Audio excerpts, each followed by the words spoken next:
smile. Now, on to more serious matters. Yes, Visera agreed. Might I see mother? You haven't already? I asked and she shook her head. She was in a cell. Iman said it was best to stay away from her until judgment was given, my sister explained. Then you have my permission to see her. She nodded and looked pleased enough. If I may be so bold, Visera, what do you wish for? She was silent for some time, her gaze flickering from beyond my ear to the window and then back to my ear, and it occurred to me that if I were a tad less observant, I might not have noticed she wasn't looking me in the eyes. And that sparked something. I turned to Jocelyn and she met my gaze with a small smile, as if she were unsure just why my attention was on her. I gave her a quick smile of reassurance and turned back, watching Visera think. My own thoughts similarly raced. The special interest that had endured over the years, the masking, the avoidance of eye contact. How had I not? I don't understand the question, Visera finally said, interrupting my cold flush of realization. I want to be happy. I would like it if I could give Tessarian to someone. I would like to see Mother and Iman and Helena. My nieces and nephews too. I would like. She stopped, frowning, as if she had just thought of something. Go on. Jocelyn urged, and I was too busy feeling like a fool to be annoyed with her for it. Lady Cyril is pregnant, she murmured, sounding embarrassed. I wondered. She stopped again, her gaze dropping into her lap. I wondered if she might live with me. So I can see Duran's baby. That was broadly what we intended, I told her, recalling the heated question from Gerald Redford. It seemed an age ago now. I intend to make a hostage of both you and Lady Cyril. Here, in the Red Keep. And after, she asked, not raising her head, and I could see the tension in her shoulders. Visera. The name sounded like a question and she glanced up, face apprehensive. Do you understand that you were betrothed to Kermit Tully? Yes, she replied. I do. I was. He's dead now. Like Duran. Am I to marry his brother? That's up to you, I told her. My realization had me searching my memory, wondering how best to handle all of this, and damn it. You could marry Oscar, but if you prefer it, you can stay here for as long as you want. From the corner of my eye, I could see Jocelyn frowning at me. Mother wouldn't like that, Visera told me after a moment. If I don't marry Oscar, whom would I marry? Viserys. At that, her face screwed up, not even bothering to hide how little she thought of that. No, not Viserys, I assured her. He is a little too young. As long as it's not someone unsuitable, I would be happy for you to make your own match. Silence reigned after that, and I realized Visera was picking at something. The slight click of her nails as she pulled, the subtle shift of her shoulders as her gaze drifted out of the window. Whom do you want me to marry? She asked finally. You are queen. Iman says we should obey you. Helena says you're nice. Mother said otherwise, but Iman says mother lied. Is it sad that this is the longest, most honest conversation I think I've ever had with her? Alicent and I had our differences, I told her, keeping my tone carefully neutral. Jocelyn scoffed. Visera frowned. She hated us, she hated Mama. She wanted Aegon to be king, and so she needed Mama to be horrible, else no one would agree, Jocelyn told her, her voice bitter. She told everyone Alyssa and I were bastards, she told everyone Iman was a coward and a craven. She told everyone terrible things about Papa and Uncle Joffrey. And she told Uncle Iman he would be forgotten and unloved, and that wasn't right either. I forced my mouth shut, thinking for a few moments before speaking. Jocelyn is, unfortunately, correct in her assessment of your mother's truthfulness, I managed to say as my daughter went red as she realized what she'd said. I understand I have not been the best sister, I told her when she said nothing. Nor, I suspect, even a good one. Yet do not doubt, I do wish for you to find some happiness. I would like that as well, she admitted, turning back from the window to me. You beggared Lord Elmo. I intend to give him lands just as valuable as recompense. The Iron Islands. The Golden Tooth. At my words, she suddenly looked interested, leaning forward as another frown furrowed her brow. All of the Iron Islands, she asked sharply. All of them, I confirmed. Now, she almost demanded. I intend to announce it when the court convenes today. Lord Grover is in no fit state to comprehend the boon I am giving his house. That subtle clicking returned. Not picking, clicking. And I have a dragon, she mused. And Oscar. Do you think he'd let me dig? Dig what? I asked. The Iron Islands, she scoffed as if it were obvious. Then, remembering herself, she sighed, as if we were being dreadfully rude by not understanding. When the first men came here they warred with the existing natives. They brought their gods, but even though they conquered the land, they took the natives' gods as their own. The old gods. The Ironborn never did. They speak of the drowned god and the storm god, but there were more once. Isn't the drowned god just an excuse to play pirate, drawled Jocelyn, to Visera's obvious affront. No, she told her niece, appalled. Ironborn culture is a blend of old first man and new customs. Every now and again it is perverted, but it rights itself. I'm sure Oscar would not mind a dragon on the Iron Islands, I hastily assured her as Jacqueline opened her mouth to ask more questions. Of course, to remind the Icelanders that he rules now, Visera replied, but I could tell she had her mind other matters, older matters. I will stay with Lady Cyril and I will marry Oscar. Are you sure? I asked, and she nodded firmly. Could she stopped, then blushed. Could you instruct Maester Edmund to give me access to his collections again? He closed them to you.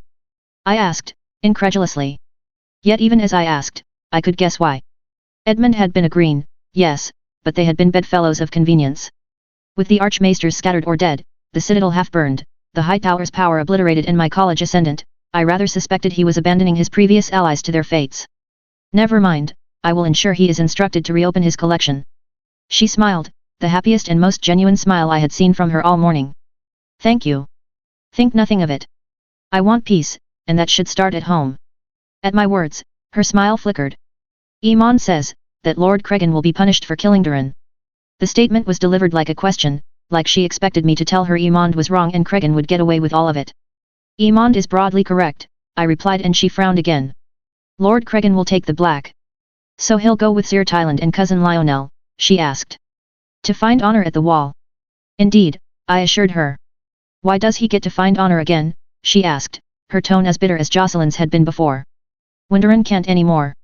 Sometimes justice doesn't leave us satisfied and happy, I told her, my hands wet with blood again and the taste of it on my tongue. Justice isn't vengeance. What is it, then, she asked, her tone almost whining. I don't know. All I know is what it isn't. The words tasted like ash in my mouth and stuck in my throat. She looked unhappy, but she nodded. May I be excused, she finally asked after the silence stretched between us. We spoke of the future. Of what will happen. May I leave now? Of course, I replied without thinking, still stuck in memory. She rose, curtsied and left. I might ask her to study with me, Jocelyn mused when she left. I replied, hearing her, but my mind was elsewhere, and she clearly knew it as she reached out and, after a moment, laid her head on my shoulder. Jocelyn, I said, thoughts whirling all at once. She hummed in reply, clearly having followed her own thoughts into melancholy. I pulled back and she dislodged herself from my shoulder with a grimace. I meant what I said. I am proud of you. She flushed again, but she smiled, at least. Thanks, Mama. I love you. The words, so genuinely spoken, chased away the last of the fog that had attempted to descend over me. I love you too. Chapter 420, Victory in War, Chapter 326. Chapter text. Court assembled once more and I sat the iron throne torn in half. One part was numb and tired and wished to be done with pageantry and spectacle, and the other was a creature waiting in anticipation, pleased with its actions and waiting for the rest of the world to be pleased as well. A hunter displaying her prey to her waiting audience. Except instead of a stag or boar, I would present them with the corpse of a kingdom. I stood, suddenly restless, and the hall went quiet. Unsure of what to do with myself, having acted on such an impulse, I settled for scanning the crowd. As expected, Dalton Greyjoy was not here to argue his case.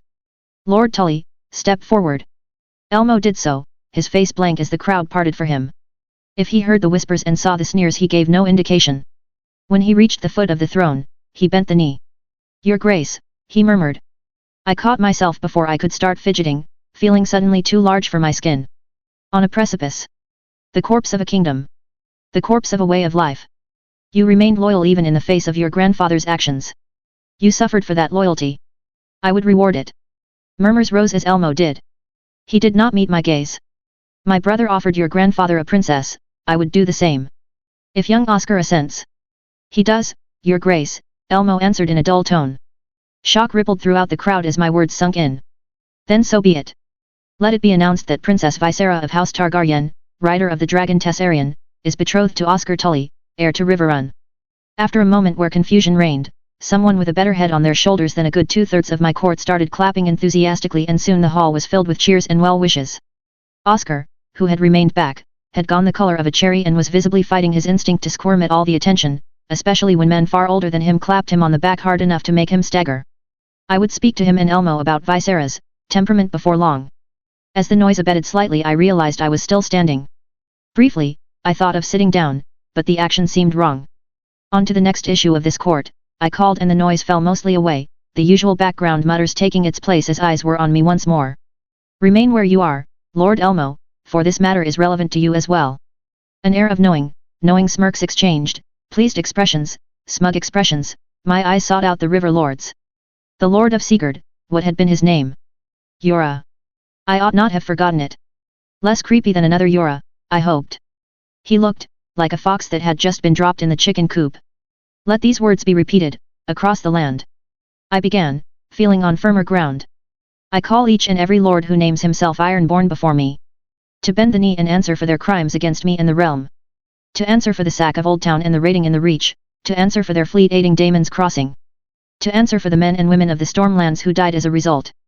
Any who do not present themselves within 3 moons shall find their titles and land forfeit to their liege. Nods and satisfaction, shot through with some disappointment. As if I would jump straight to the juicy part of their punishment. When my ancestor, Aegon the Conqueror, first of his name, set out in his conquest, there were 7 kingdoms of West Eros. Instant silence. He and his sisters crowned themselves king of the 7 kingdoms. Yet when he was finally crowned, there were 8. The kingdom of the north, the Vale of Arryn, the Iron Islands, the Riverlands, the Stormlands, the Westerlands, the Reach, and Dorne. I continued to rapt attention. I say, let there be 7 again. Lord Tully. Elmo snapped to attention, as if he had been drifting. It was entirely possible he had been. I swallowed past the pang of pain that bought me. Without friends and loyal men and women, I would be as he was right now. I name you Lord Paramount of the River and Isles.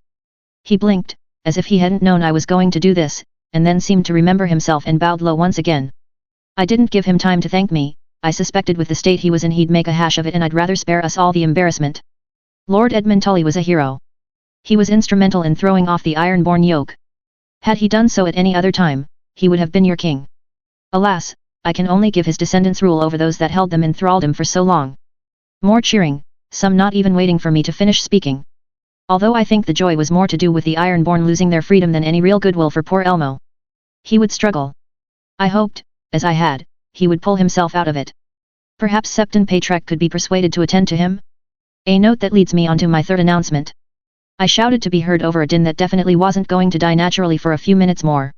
Silence, roared Laurent, when I had little effect. That did the trick, and eyes turned back to me, brimming with excitement. After all, what could be better than taking the Ironborn's kingdom from them and giving it to their former vassals? Thank you, Lord Commander, I acknowledged, and then wanted to wince as my voice rasped. As I was saying, Aegon the Conqueror was a great man. He united this realm under the Iron Throne. Yet he was not perfect. I instead to correct a great wrong, here and on this day.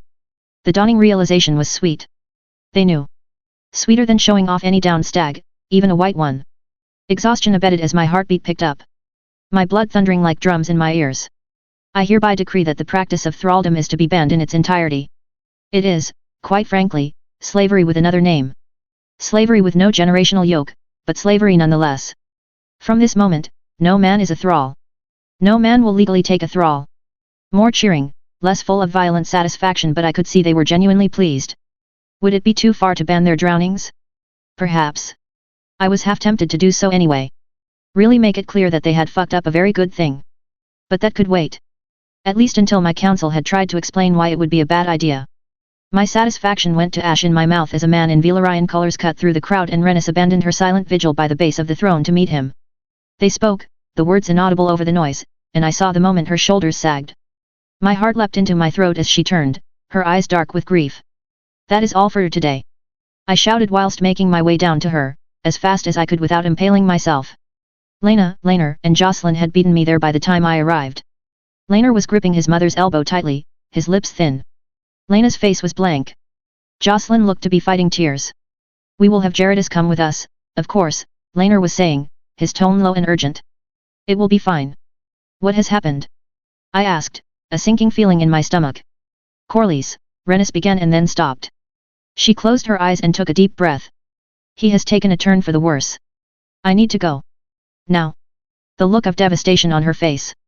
I flagged down a servant to avoid thinking on what she could mean, on what might have happened. Have a carriage prepared, make all haste, I want it within minutes. My voice was too much of a bark, but I couldn't find it in me to correct myself as the man's eyes widened and he bolted away with acceptable speed to carry out my order. "Can I come with you?" asked Jocelyn, looking as if she were fighting back tears.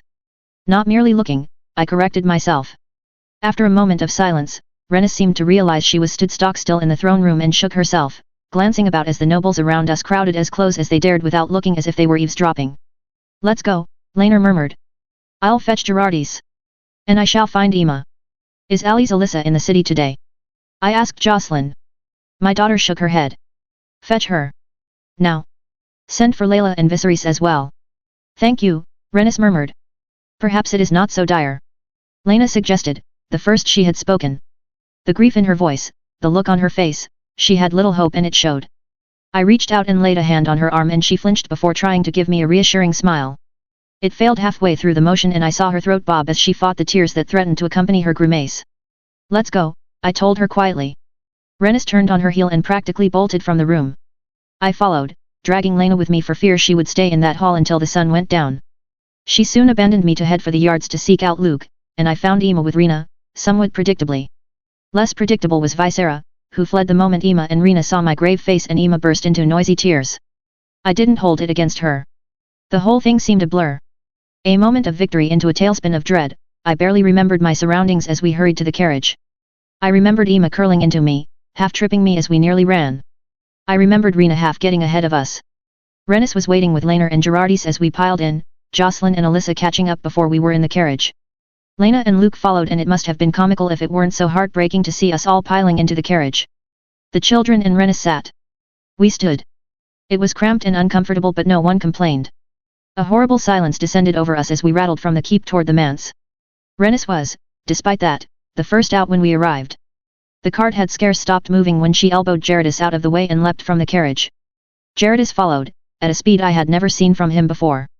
We untangled ourselves and clambered our own way out. Nervous and upset servants met us. More than one had tears streaking down their faces and my heart clenched anew. This was wrong. Wasn't Corlys supposed to outlive us all?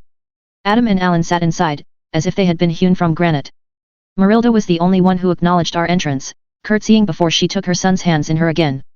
"What happened?" demanded Laner. "Lord Corlys," she began, and then paused, glancing at her sons. Then she cleared her throat and tried again. "Lord Corlys did not feel well enough to rise from his bed this morning. He ate little. Instead he summoned the boys. He wanted to tell them stories, he had a choking fit, my prince," Adam said woodenly. "Except it did not stop." "Seven hells," murmured Lena, moving to stand by the window, looking pale. Someone took my hand and I glanced down to see Emma's tear-stained face. "Mama, he will be okay, won't he?" she asked in a small voice and Laner flinched, before moving to her side and kneeling down. Suddenly he was the focus of the room, yet he acted as if he did not realize. He brushed a tear away from her cheek with the pad of his thumb and smiled sadly. "Grandpapa Corlys is very sick," he whispered. "Yet he has lived long and well, seen things no other man has." "But," she started and then sniffled, and Laner pulled her close. I raised my head to see Luke looking grim, his sister's hand in his, Jocelyn and Alyssa curled close and Viserys, silent and worried, even if he did not understand. Not long later, Rennis returned to announce that Corlys had fallen into a deep slumber that naught would awaken him from. An attendee after that, he passed in that slumber.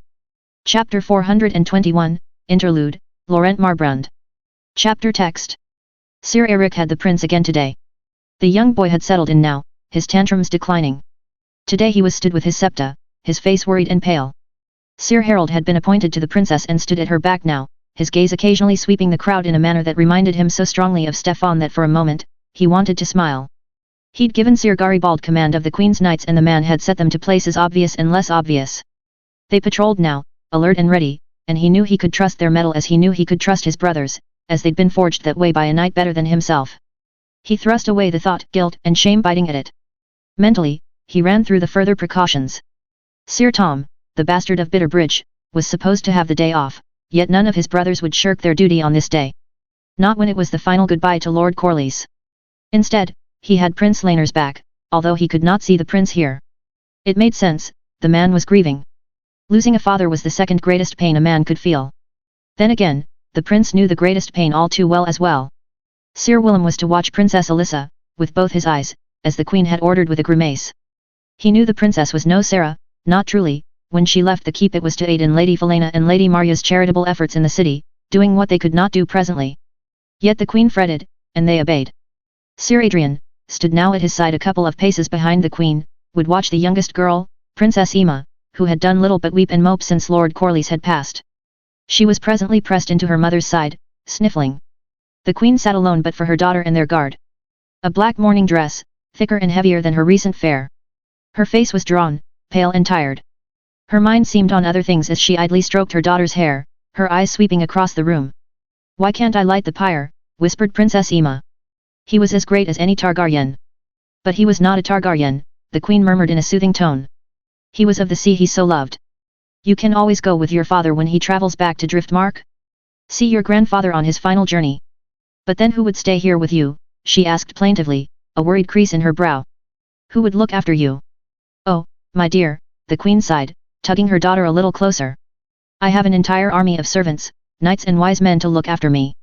"But they only care because you're the queen," the princess huffed. "Which means they care enough," the queen replied quickly, a false smile on her face. "It will be a 10 days at most. I assure you, I will be well cared for. Should that change, you are only a dragon ride away, little one." The princess was silent for some time, and the queen's smile went from false to genuine, but it was a sad one. "All right," the princess finally murmured, so quiet he had to strain to hear it. I'll go tell Papa." The statement phrased like a question saw the queen pull her daughter close again. "My brave girl," she mumbled. "Be gentle with him." In answer, the princess sniffled again and burrowed closer to her mother. From the fixed grimace that appeared on the queen's face, he'd warrant she was in some discomfort, but she gave no signal for him to interfere and so he stayed and watched as the little princess finally broke free and rose unsteadily. Next to him, Sir Adrian stepped forward, their only communication a nod. His brother would do his duty. The queen had an odd trust for him, long before Laurent had gained the measure of the man. He did sometimes wonder why that could be, but it felt too close to questioning her. Many did, these days, but he would not count himself as one of them. He was the Lord Commander of the Crown Guard. He had failed so grievously once before. A king had died on his watch.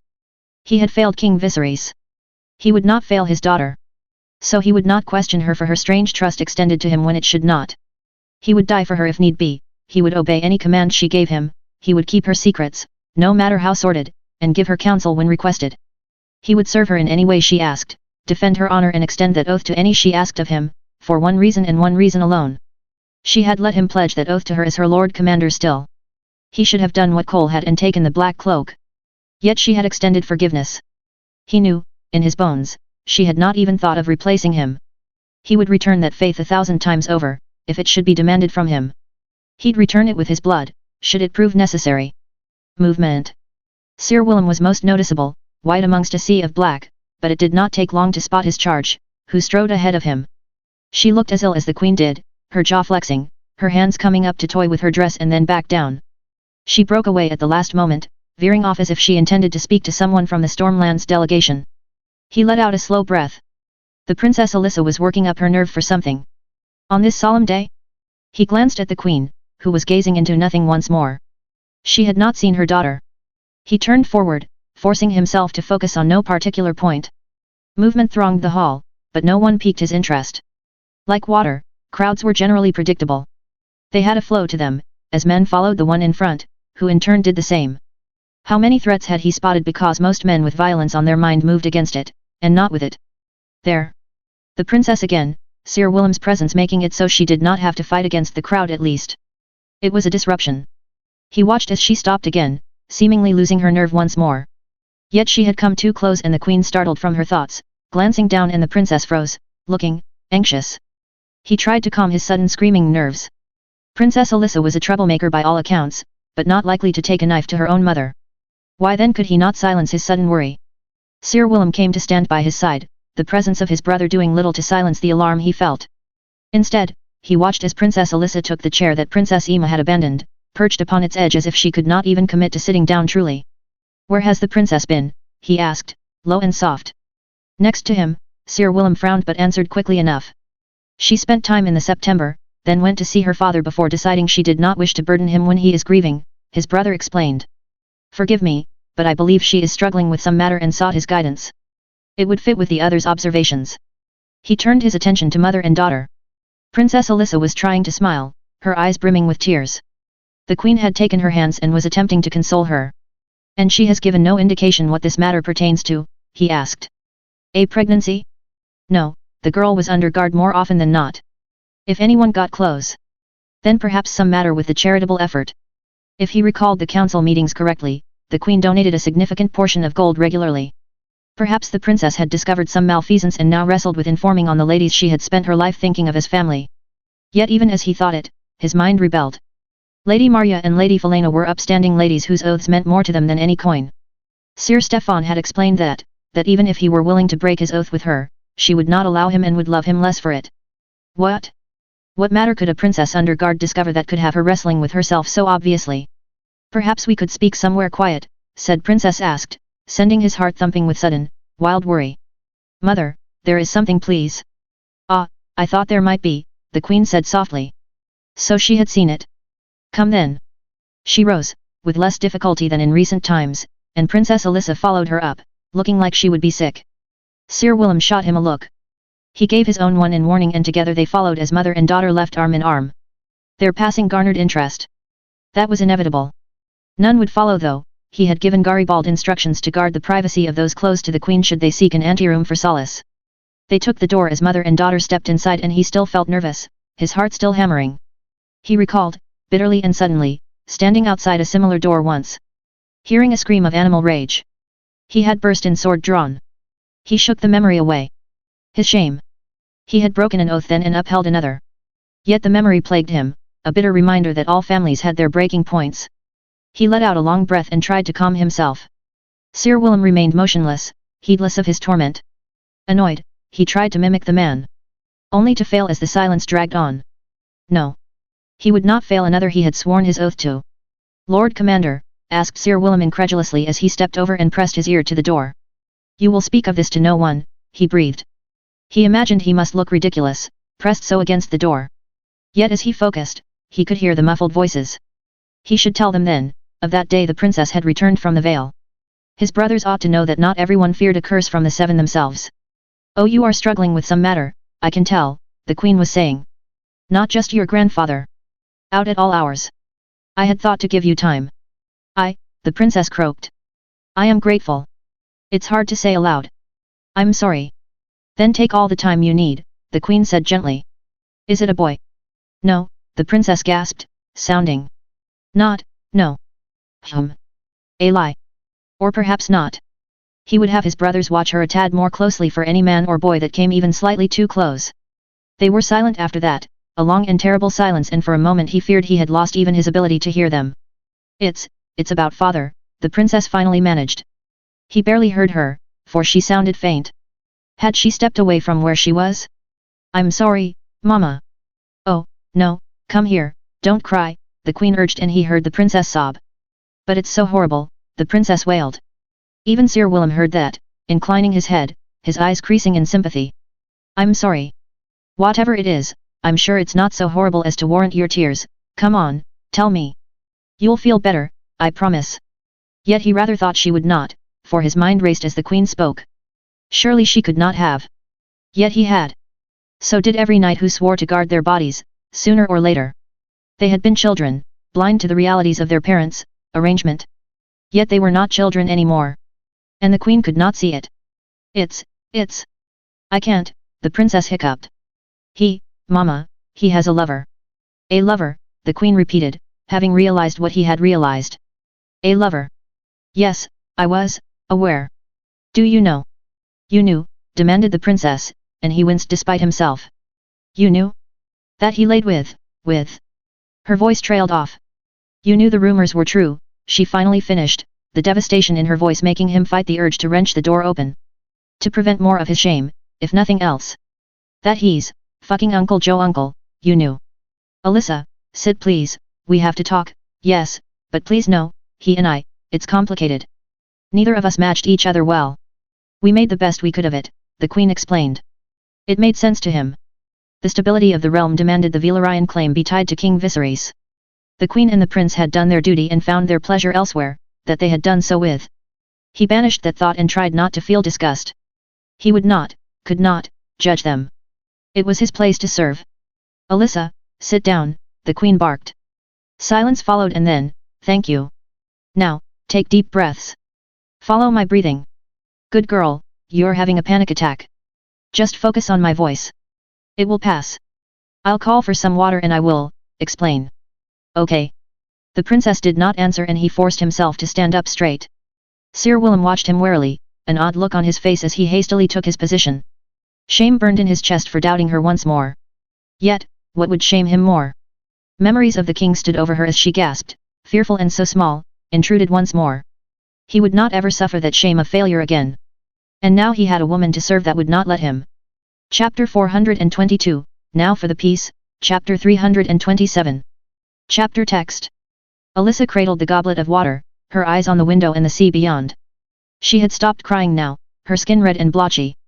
The shine in her eyes told me weeping was still a threat. I forced myself to breathe out, long and slow.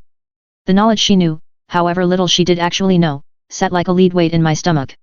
I needed Laner for this and yet he would be as useful right now as a fireguard made of snow. You've known for some time, I put out there. She tore her gaze from the window. I saw them, she managed, looking as if she would be sick. After your coronation. Ah. I did not know what to say to that. He had been incautious. I would ensure he knew when he was in a state to appreciate that. You have questions, then. Start slow, work through it. I forced myself to take another long breath. Alyssa said nothing, her lip wobbling before she bit it. Does he love you? She finally asked, her tone plaintive. For a moment, it was my father asking me the same question, his desperation to know he had not condemned me to some great unhappiness and insult far after he had any way to fix it if he had. Yes, he does. And he did. Not in the way he loved Joffrey, perhaps, but in the same way I had come to love him. We were old friends. Co-parents. Allies. Perhaps not in the way a husband should love his wife, but he does love me.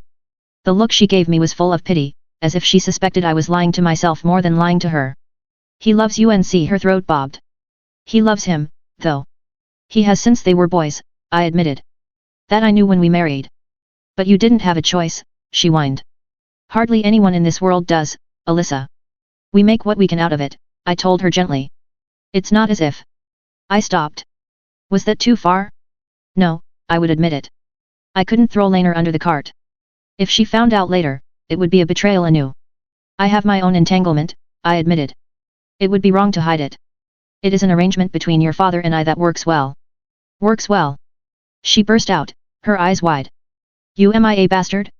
Like Luke? Am I? I reached for her hand, catching it before she could spill the goblet of water.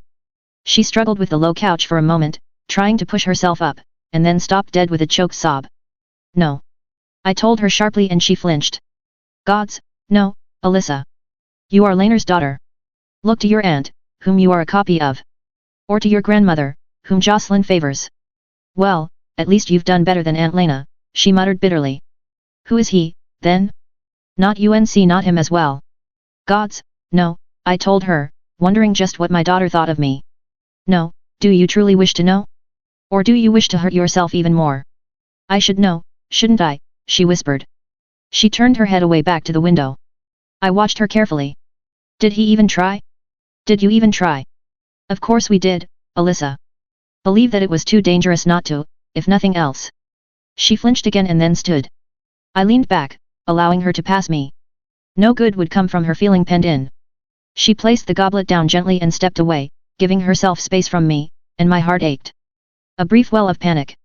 I forced it down and measured my breathing again, even as she paced back and forth across the floor. There was no guide for this, no helpful tips. No convenient children's book called Mummy and Daddy Love Other People. Why didn't you tell us? She demanded suddenly. We defended you. Jocelyn blacked Duran's eyes. And for what? You made us liars. You know why, I answered. Because otherwise, Alicent would have had us all killed.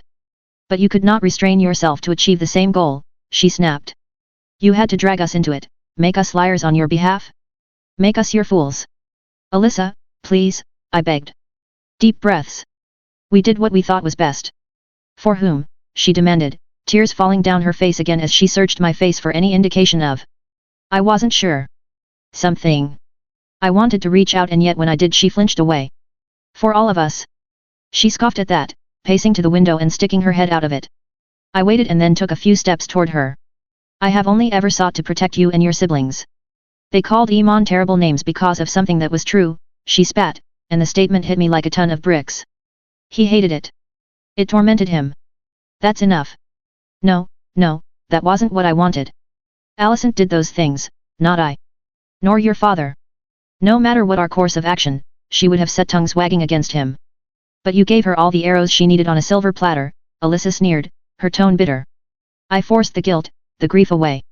Tears stung my eyes, but I knew that if I gave in now. No, she was trying to hurt me. Why? Because she was betrayed and hurting now, and she wanted me to hurt. To hurt as she was hurting. It still did not cure the sting of her words. Nor the anger in my breast. But it allowed me control. It allowed me an opening. You are hurting, and like an animal, you lash out at me, so I will hurt too, I told her, and her face became poisonous with anger. I will not give you the satisfaction. Ask your questions, Alyssa. Were you ever going to tell us? She asked, her hands clenched so hard her knuckles were white. Yes. At some point in the future when matters were calmer. Truth and lie. Something we had spoken about, but never set in stone. Really? She asked incredulously. I am not lying to you, Alyssa, I half lied. When you were a woman grown, when your sister was, we would have told you. We, she murmured.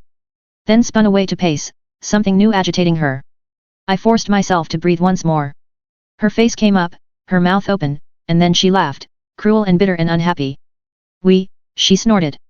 I'm a prize fool. We. Aunt Lena and you? I suppose that's how you are so sure I am not a bastard, unless you have seen fit to hide another momentous thing from us. Yes, I told her. I will not dignify that last part with a reply. She laughed bitterly again. I suppose I can't be mad at you, then. You with such a poor deal. Father gets UNC, father gets Uncle Joffrey, and you get Aunt Lena. What a poor trade. Alyssa, she shook her head violently. All her running away, and what she did to Luke. She ran from you too, didn't she? She demanded. Yes, if you must know, I replied. Long suppressed hurt welled up. A bitter taste on my tongue, and I realized, with a start, that a few tears had escaped. I dashed them away, only to find Alyssa staring at me. Well? What more stones do you have to sling?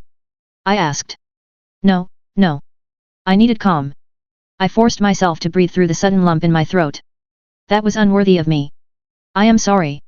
She left you? Alyssa asked in a small voice. All those times she left, she was leaving you. Not all those times, I told her. I don't understand, she finally whispered. Was it did you always when she had Luke, was she?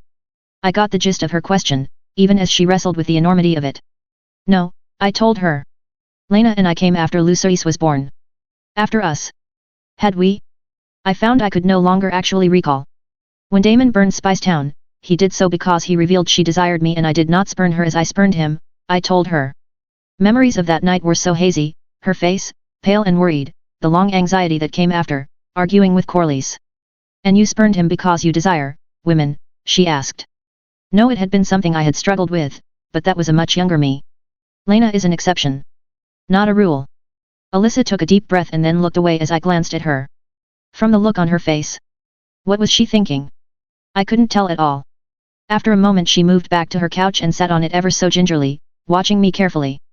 To be clear, she began slowly. You like men. Grandpapa forced you to marry father, who liked Uncle Joffrey. So you settled for Aunt Lena. It's not like that, I insisted, moving to her side. She didn't flinch away this time, but that didn't reassure me, not when I could see her drawing some truly horrible conclusions. I chose Lena. But she desired you first, Alyssa insisted. Yet I desired her as well. It is not some false desire born of desperation. Your father would have allowed me any paramour. She snorted at that. Father would allow you, she asked incredulously. Since when has father allowed you anything? You are the queen. I mean, in terms of our alliance, our friendship, I told her. She snorted again, and I could tell my denial had only deepened her belief. This was not what I wished. Alyssa, please, it really is not as you believe. It's complicated and messy, yes, but I was not forced or coerced. She reached out and caught my hand, her fingers brushing over the prosthetic briefly. She began and then stopped, chewing at her lip. I know, Mama. Did she? I studied her face, even as she studied mine. She wasn't calm, not by a long shot. Apprehensive maybe? Worried. Damn it. Alyssa, she shook her head. I get it, she sighed. I do. You love Aunt Lena. Dad loves Uncle Joffrey. Everyone had a happy ending. It's not ended yet, I told her. I am so sorry. She shook her head again, ringlets falling about her face in waves. Mama. I get it. No, I don't get it. I don't like it. It's weird. I know why you didn't tell us, though. Thank you, I said, unsure if she actually meant that. Her sudden surrender, for lack of a better word, had suspicion screaming in my chest. A headache threatened, my eyes burned, a riot of emotions in my chest. Today had not been a good day. I would ask you not to tell your sisters. I have to tell Jo, she protested. She deserves to know. Yes, I don't disagree, but let's give her time. Your grandpapa just died, she just became my heir. I don't want to overwhelm her. Alyssa looked at me again, annoyed. There's never going to be a good time to learn all the rumors were true. She stopped and tilted her head. Or just these ones, anyway. We are all definitely papas. Yes, you are all definitely your papas, I confirmed. She did not look like that had reassured her any. So what about other rumors, she demanded. Alicent and him. True. Briefly. He preyed upon her, in truth, as a means to an end. At my answer, she looked almost taken aback. I'd given her a straight answer.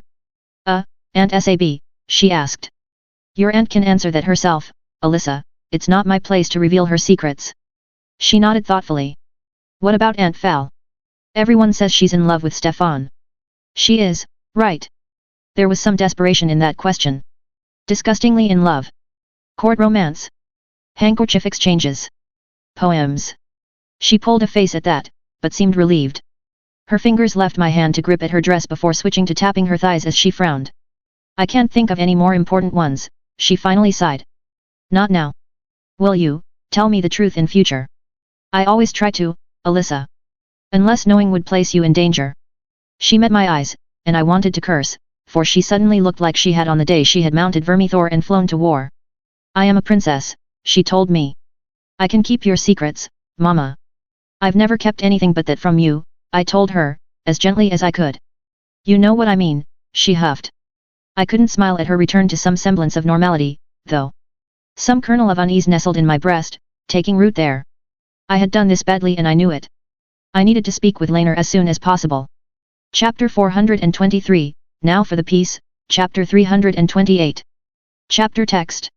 I'll speak with her, Sabitha told me as we watched the overcast and grim-looking sky. What did Laner have to say? He's upset at himself, of course. He had noticed her pulling away but assumed. It doesn't matter. He will see his father off for his final rest and have a talk with Alyssa. And in the meantime, I was left alone to man the throne. I could hardly hold court or pass judgment with my hand gone, not to mention half my small council. A period of mourning for the sea snake had been imposed, whether I liked it or not. Ah, you coddled them, Sabitha finally said.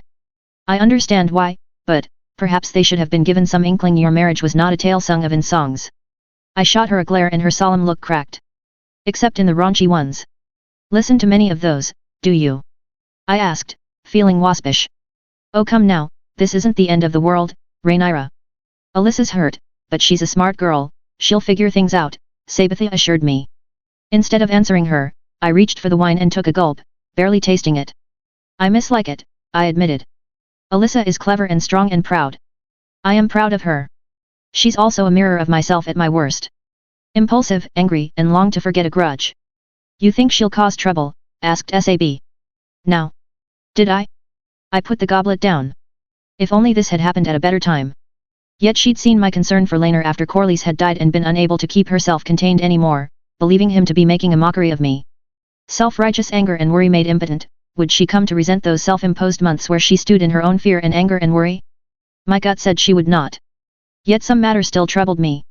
She believed Lena a rapist, for lack of a better word, and me a compliant victim. She believed her father had sacrificed me so for his own comfort. No amount of pleading from myself seemed to have helped. That was what worried me.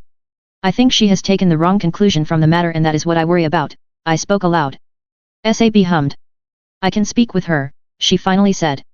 She has a thick skull, but she isn't a fool. A knock on the door forestalled my answer. Come. I called and Sir Laurent stepped in, his face grave. I frowned. Sir Garibald guarded my person today. A pit of ice formed in my stomach. What is it? The Lysane representative has arrived, he told me, his face a careful mask of stone-faced neutrality. As if he were struggling with anger. He was angry. That was it. Is this representative so offensive?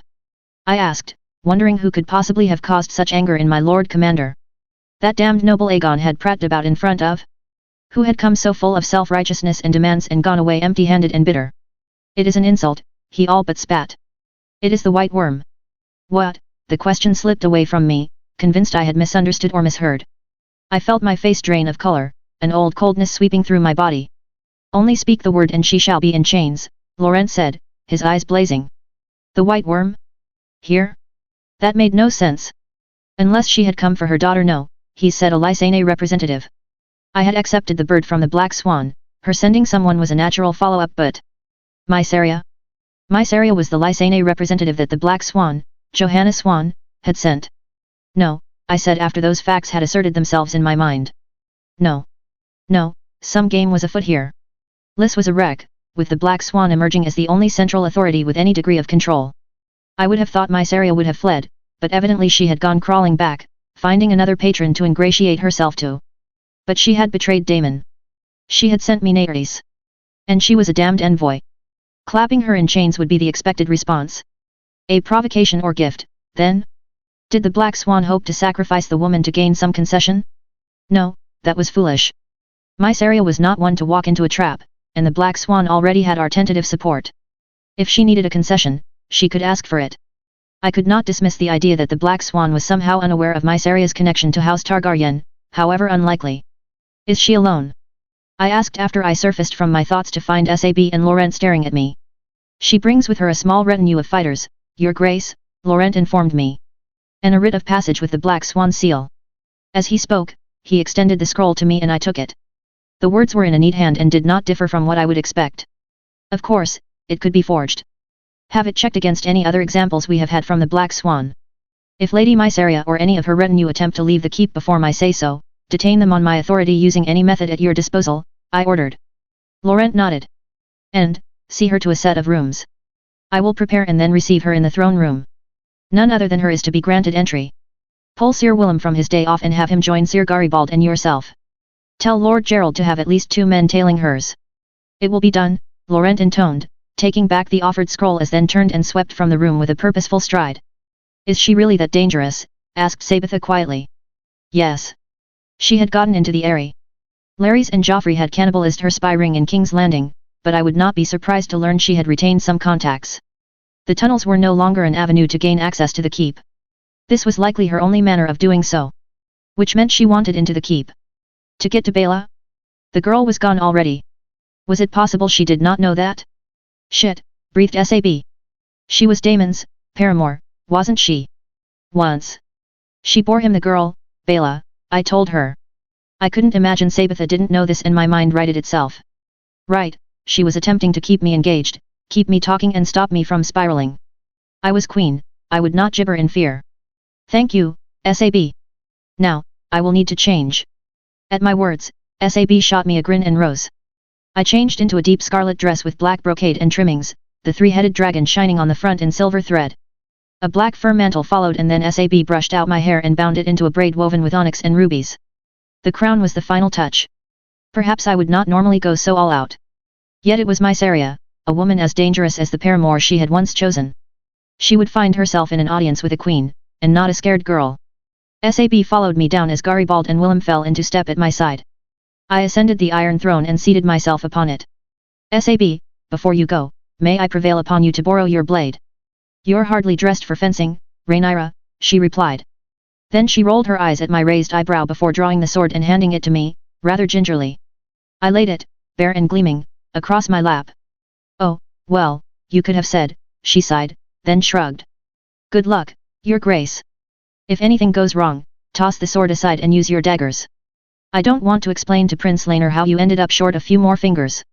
The levity, however ill-timed, managed to get a snort from me and she looked incredibly pleased with herself. Begone, Sab, before I set Sir Willem on you. At my words, the knight jumped and Sab's grin widened. Would you hurt a poor, defenseless maiden, Sir Willem? She asked. Do you want me to toss her out, Your Grace? Asked Garibald, his tone mild and disinterested as Willem went a vibrant red. Or fetch her? The gestures motley. It's worked, hasn't it? Sab jested back, smiling. All right, you grump, I'm going. Unlike Sir Willem here, you would actually throw me out. She raised her hands in mock surrender and retreated as Sir Garibald made a faux attempt to seize her. She passed Laurent on the way out, both giving the other a nod. My nerves, temporarily abated, returned. If only she had sprung this when I had Renus, Lena and Laner clothes. Then again, knowing what I did of Mysaria, I couldn't dismiss the idea that this was timed precisely so for that reason. The doors opened again and in stepped Lady Mysaria, the White Worm. She was as the rumors and stories said. As pale as milk, her hair had scant more color. Her eyes were dark, her lips painted blood red. At least that was the only red she wore. I was not sure what I would have done had she appeared wearing the colors of House Targaryen. When she reached the foot of the throne she paused, eyeing the blade, before smiling slowly and dropping into a curtsy. Your Grace, she murmured as she rose. I come in the name of Lady Johanna Swan, Princess of the Three Daughters. I forced myself to keep still. Princess? That, I was sure, had not been on any of her previous missives. Curious that she should send you. I cannot imagine she does not know of our history, I replied, voice clear and unwavering. The danger Mysaria posed was not physical, but much more cerebral. We have little history, Your Grace, Mysaria replied easily. Save for my letter to you during the Mad Prince's rebellion and that you hold my daughters. Is that why you have come then? I asked. She had included Nares, I would not have thought. For your daughters. If I thought you would surrender them, yes, Mysaria sighed. But you will not, and so I come for my princess. I do not recall her taking such a title before, I responded. It is recent, Mysaria acknowledged. Much needs to be done, to forge a better future for all. My princess has the skill and the will to do so. I will lend her my aid, so that none shall ever suffer as I did again. I come to beseech you for your aid in this endeavor. Despite your past crimes against me. I asked archly and Mysaria pursed her lips. I was a dancer, she began, her voice so soft that I had to lean forward slightly to hear it. I chose a paramour I believed would keep me safe. I was young and very wrong. As time went on, the actions I took were to save myself from his madness. I recall another girl, long ago, saying the unthinkable for a similar cause. A hot flush of anger had my hands tightening about the hilt of the blade. Vividly, I recalled that night. The night that had never truly left me. His anger, my terror, the crunch of my hand and Kristen's bellow of rage. You will not reference that again, I told her, in a tone of ice. She stared at me, long and hard, and I met that stare with a glare of my own. Eventually, her head dipped in acknowledgement. You will be clear in your reasons for being here. You will speak quickly. The Black Swan is lucky I have not thrown you into the sea to swim home. And yet you have not, Mysaria observed. You let me here, before you, to plead my case. You have given Nares a place by your side. You have spared my daughter the death that any other would have given her.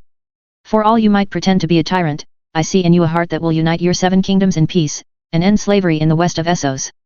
I clenched my jaw until it ached, wanting so badly to snap. That she should seek to play me? To flatter me as she had done Damon once?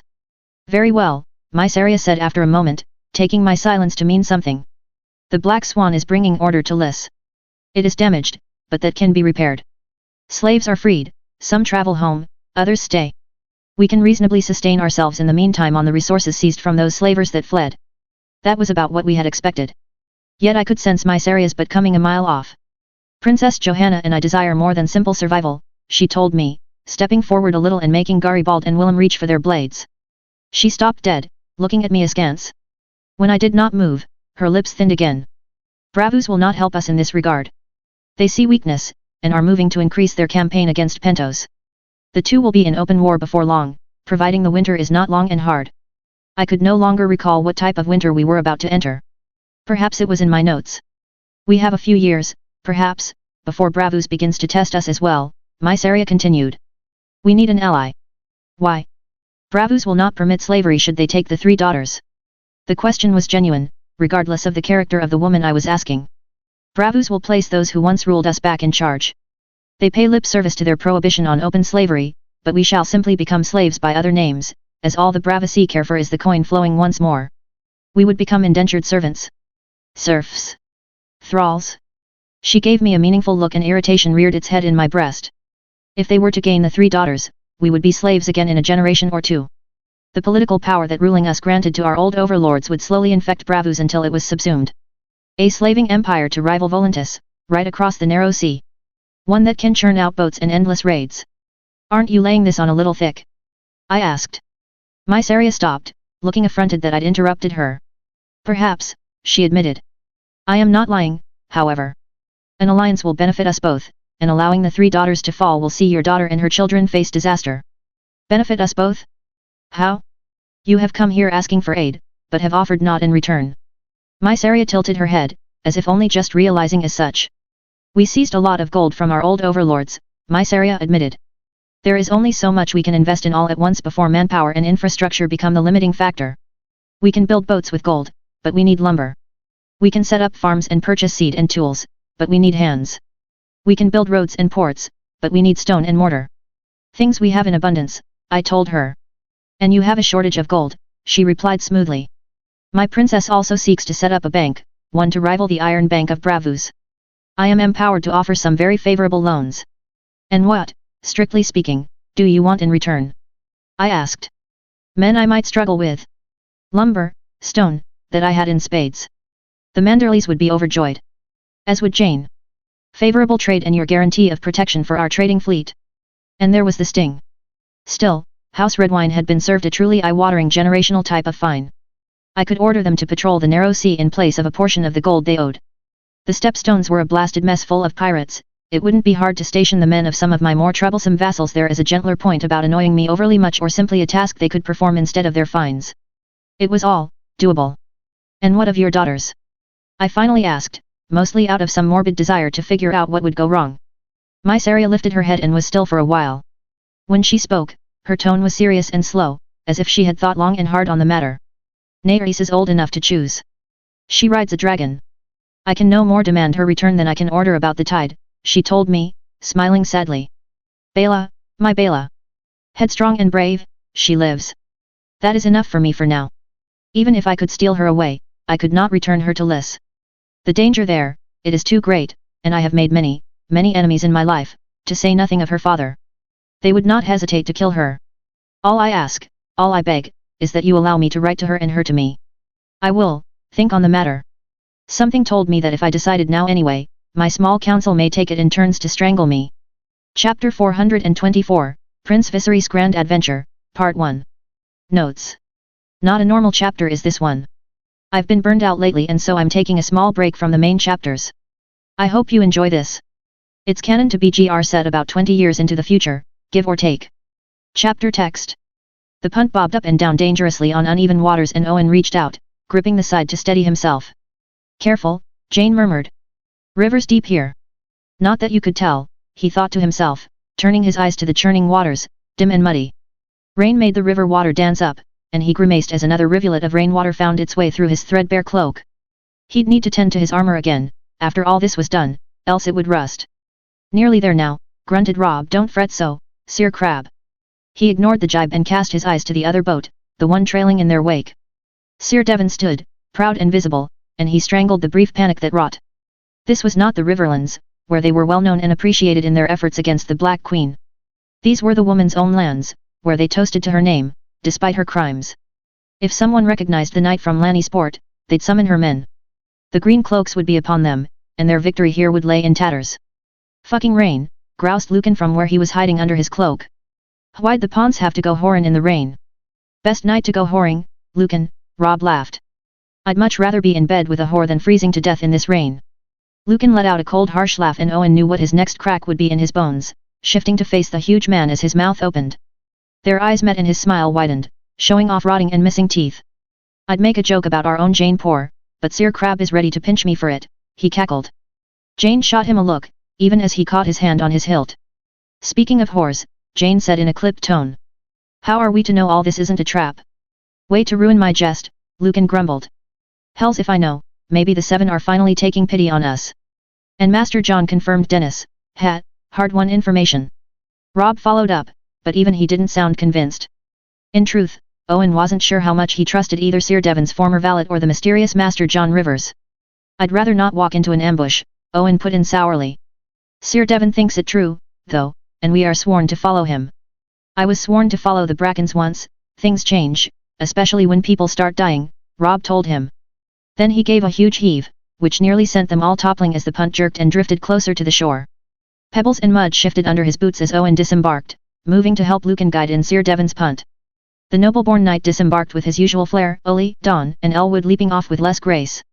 John Rivers came last, clambering awkwardly over the side and then grimacing as water splashed up his breeches. "We must move swiftly," Sir Devon announced. "I trust Master Louis implicitly, but in this rain our quarry will be unpredictable.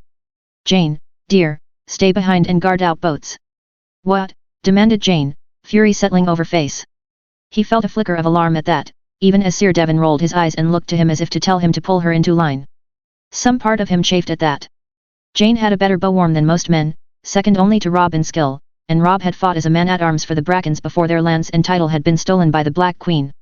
But to gainsay Devon now, besides, if there was to be fighting, he'd prefer her to be far away from it. "If this is an ambush, we will need a quick getaway," he told her, making his mind up. She turned her fury on him and he willed her to understand. After a moment, she scoffed and leaned against the boat's prow. "Well, go on then, want me to have a nice fire going and stew on the go for when you get back?" she asked, her tone like ice. "Would you, love?"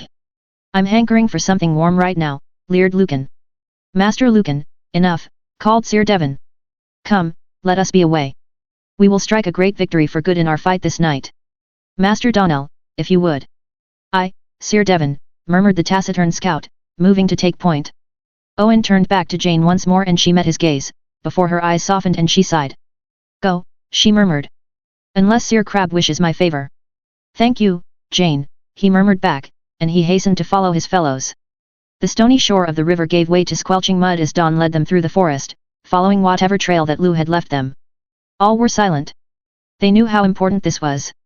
The Black Queen had set into motion the destruction of all that was right and proper, and this was the night they would do more than just annoy those who had sworn to her.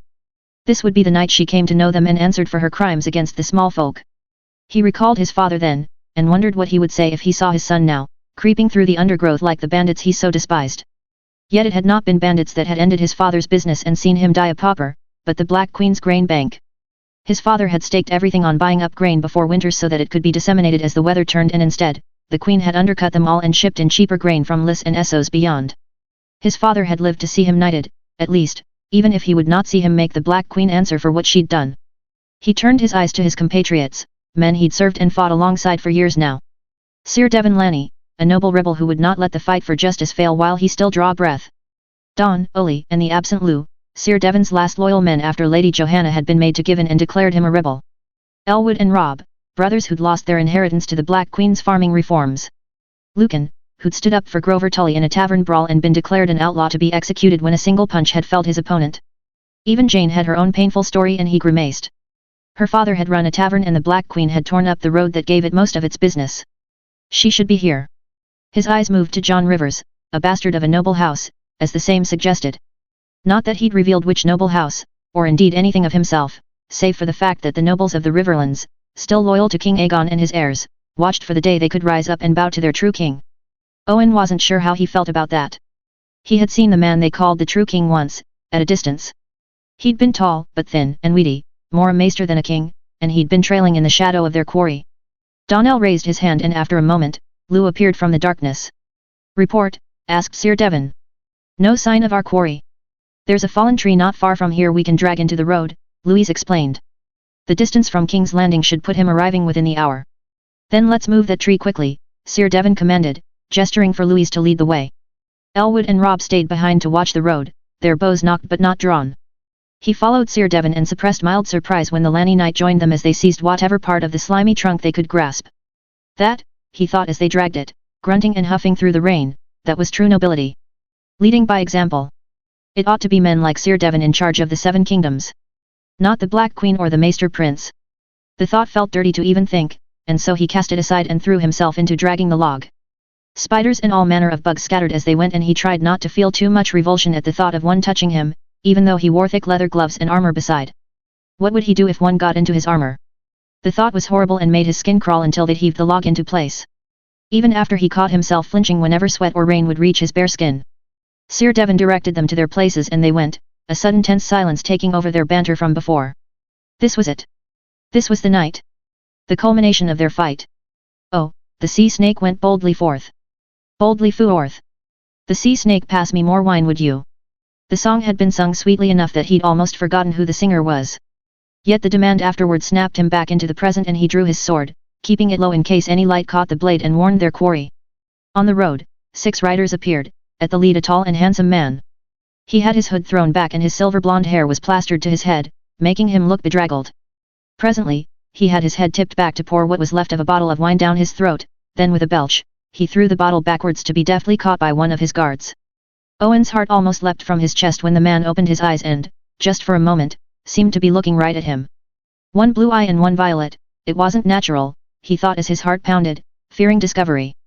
But then the man swayed in his saddle, laughed uproariously at nothing in particular and continued riding. Ho there, Prince Viserys! Sir Devon called through the hiss of rain. Prince Viserys pulled his horse to a stop and then leaned forward across its neck to squint at their leader, who now stood in front of the downed tree trunk. Ah, this is an ambush. Peter. Is this an ambush? Are we being ambushed? How exciting, the prince trilled. Yet even as he giggled away to himself, his guards drew their weapons. Sir Devon nodded once, their cue, and they revealed themselves as well. The knight closest to him cursed as he stepped out, raising his blade, ready to meet him in battle. Do you really want to die for such an unworthy master? He asked the knight. Do you wish to die for a failed rebellion, cur? Lay aside your blade and I'll see you to the wall as a mercy, the knight shot back. Now, Prince Viserys. I'm sure we can solve this like civilized men. Your knights are surrounded and outmatched. I have bowmen in the tree line. Let's avoid the unpleasantness of a battle. Sir Devon interjected. Prince Viserys pulled his horse round and Owen tensed, ready to strike at it should he attempt to flee. I'll surrender if you let my guards go, the prince finally decided. What business have I getting them killed for a mistress twice my age? Well, at least the man was not a craven. The protest from his guard was silenced with a wave of the prince's hand. He turned back to Sir Devon. Are those agreeable terms, my lord? Agreeable enough, should your men surrender their weapons and horses, Sir Devon replied. The horses, whined the prince. Can't you just take the saddles? My horse was a gift, I'd rather not end up in some peasant's stewpot. John Rivers appeared a moment later, whispering urgently in Sir Devon's ear, but Owen dared not take his eyes off his own opponent for fear his inattention would give the man an opening to start the battle. Sir Devon scoffed loudly.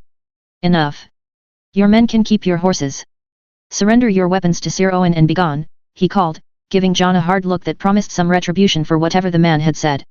I am a master nego master diplomat, you see, pair? I'll be fine. Until mother catches me. Then I'll be less fine. But it's fine now, the prince explained to the closest knight. Off you go. Then, with some amount of difficulty, he drew his own sword and dropped it into the mud before swinging himself from his saddle, getting caught halfway and landing in the mud next to his sword with a damp-sounding wheeze. Sir Devon raised his eyes from the pile the prince had fallen into and, as one, the knights let their own weapons drop. This isn't over, knave, promised the one closest to Owen. I'll have your head. Perhaps, he replied, flicking the sword away with the tip of his boot and watching it sink into the mud. Or I'll have yours. The knight scoffed and wrenched on his reins. The horse he rode gave a neigh of complaint but turned nonetheless, kicking up mud that spattered across the horse's chest and legs as he joined his fellows riding away. Owen sheathed his sword and retrieved the ones dropped nearby. When he reached Sir Devon and handed the blades to Oli, the prince had managed to rise to his feet, more mud than man at this point. He was swaying back and forth rather alarmingly. Sir Owen, I assign you to guard the prince's body whilst he is in our custody, Sir Devon told him. Come now, back to the boats. Those knights will find someone to raise the alarm to sooner rather than later. Had you slain them as I said to, we would not have this issue, snapped John. I am no bandit, Master Rivers. Perhaps bastards such as yourself are full of low cunning, but when I give my word, it is my bond, Sir Devon snapped right back. The bastard huffed and stalked off through the trees. They followed, the prince somewhat ungracefully, as if he were a puppet on damaged strings in an unskilled hand. Got any wine? He asked after a moment's silence. Owen swallowed his disgust. At least the man had honor to go with his drunken, whoring ways. John Rivers could not even boast that, he stained them all by association. No, he finally replied after the prince kept looking at him hopefully, as if his annoyed silence was not an answer. Not a talkative fellow are you, the prince sighed. Let me guess. My mother stole your inheritance. My inheritance is this armor and blade, he told him, trying not to picture his father, a man withered and sick and old before his time. Silence, or I'll gag you. Is that a promise, Sir Owen? The prince asked, eyes flickering over his armor. Disgust boiled up his throat and he had his arm half raised before he remembered himself and forced himself not to backhand the prince, no matter how disgusting he was, no matter how much Owen wished to. The man wanted a rise from him. Memories of old rumors about the Black Prince intruded. About the Marrow Queen as well. He shook his head. So what is it? Asked the prince after a moment longer, as if Owen had not just made to strike him. What did she do? Take your fields? Burn your home? Salt your children? You jest about real pain, real suffering, he snapped back.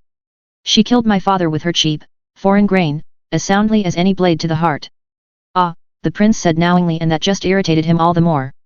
No sympathy, no pity, but the idea that he knew his father. Gougers is what the Black Queen had called men like his father. As if they weren't serving the realm she professed to rule. Shut it, he settled for saying, but the words came out as a half snarl. Shutting up, the prince half sang. Blessedly, the man did, until they reached the boats.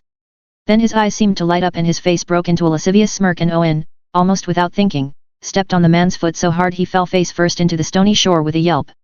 Your princeling's bleeding, Jane observed dryly as Owen and her scooped him from the damp stones. Uncalled for, huffed the prince, who looked to have broken his nose. Everyone on the boats, now. Sir Devon called and they piled on. Lucan took their pole this time, pushing them off from the shore as they bobbed into the river.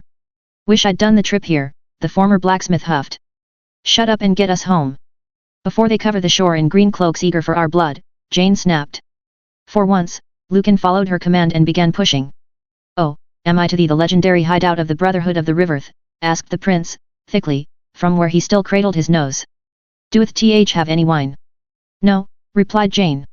If I did, I'd be the one drinking it. Not very noble of you, the prince told her. Are you the one they call Jane Poor? If you call me Jane Poor I'll make you regret it, she snapped as Lucan and Rob unsuccessfully tried to hide their choked giggles. She's just Jane, Owen advised the bloody prince. Thame, the prince huffed, and then winced as he prodded his nose. I think it stopped bleeding. They ignored him, keeping their eyes on the shore, half expecting to see the green cloaks flitting between them. Arrows in the dark, surely they would not risk their prince, but Tully had boats that could match theirs now, never mind the little punts they were using. He almost sighed in relief when their longboat came into view. The 6 Rivers, a beauty that Rob had taken from the Ironborn and brought to them. From the look on Jane's face, she felt the same. He glanced back at the prince and his heart shot to his throat as he realized the man was slumped over. Then his chest rose and Lucan's foot made contact with his ribs, and the man jerked awake with a yelp. Mother, I sway ow. My nose. He cradled it, peering at them all. Oh, I'm still a prisoner. Ugh, at least my nose has cleared a bit. I'm not terribly fond of my own blood, you know.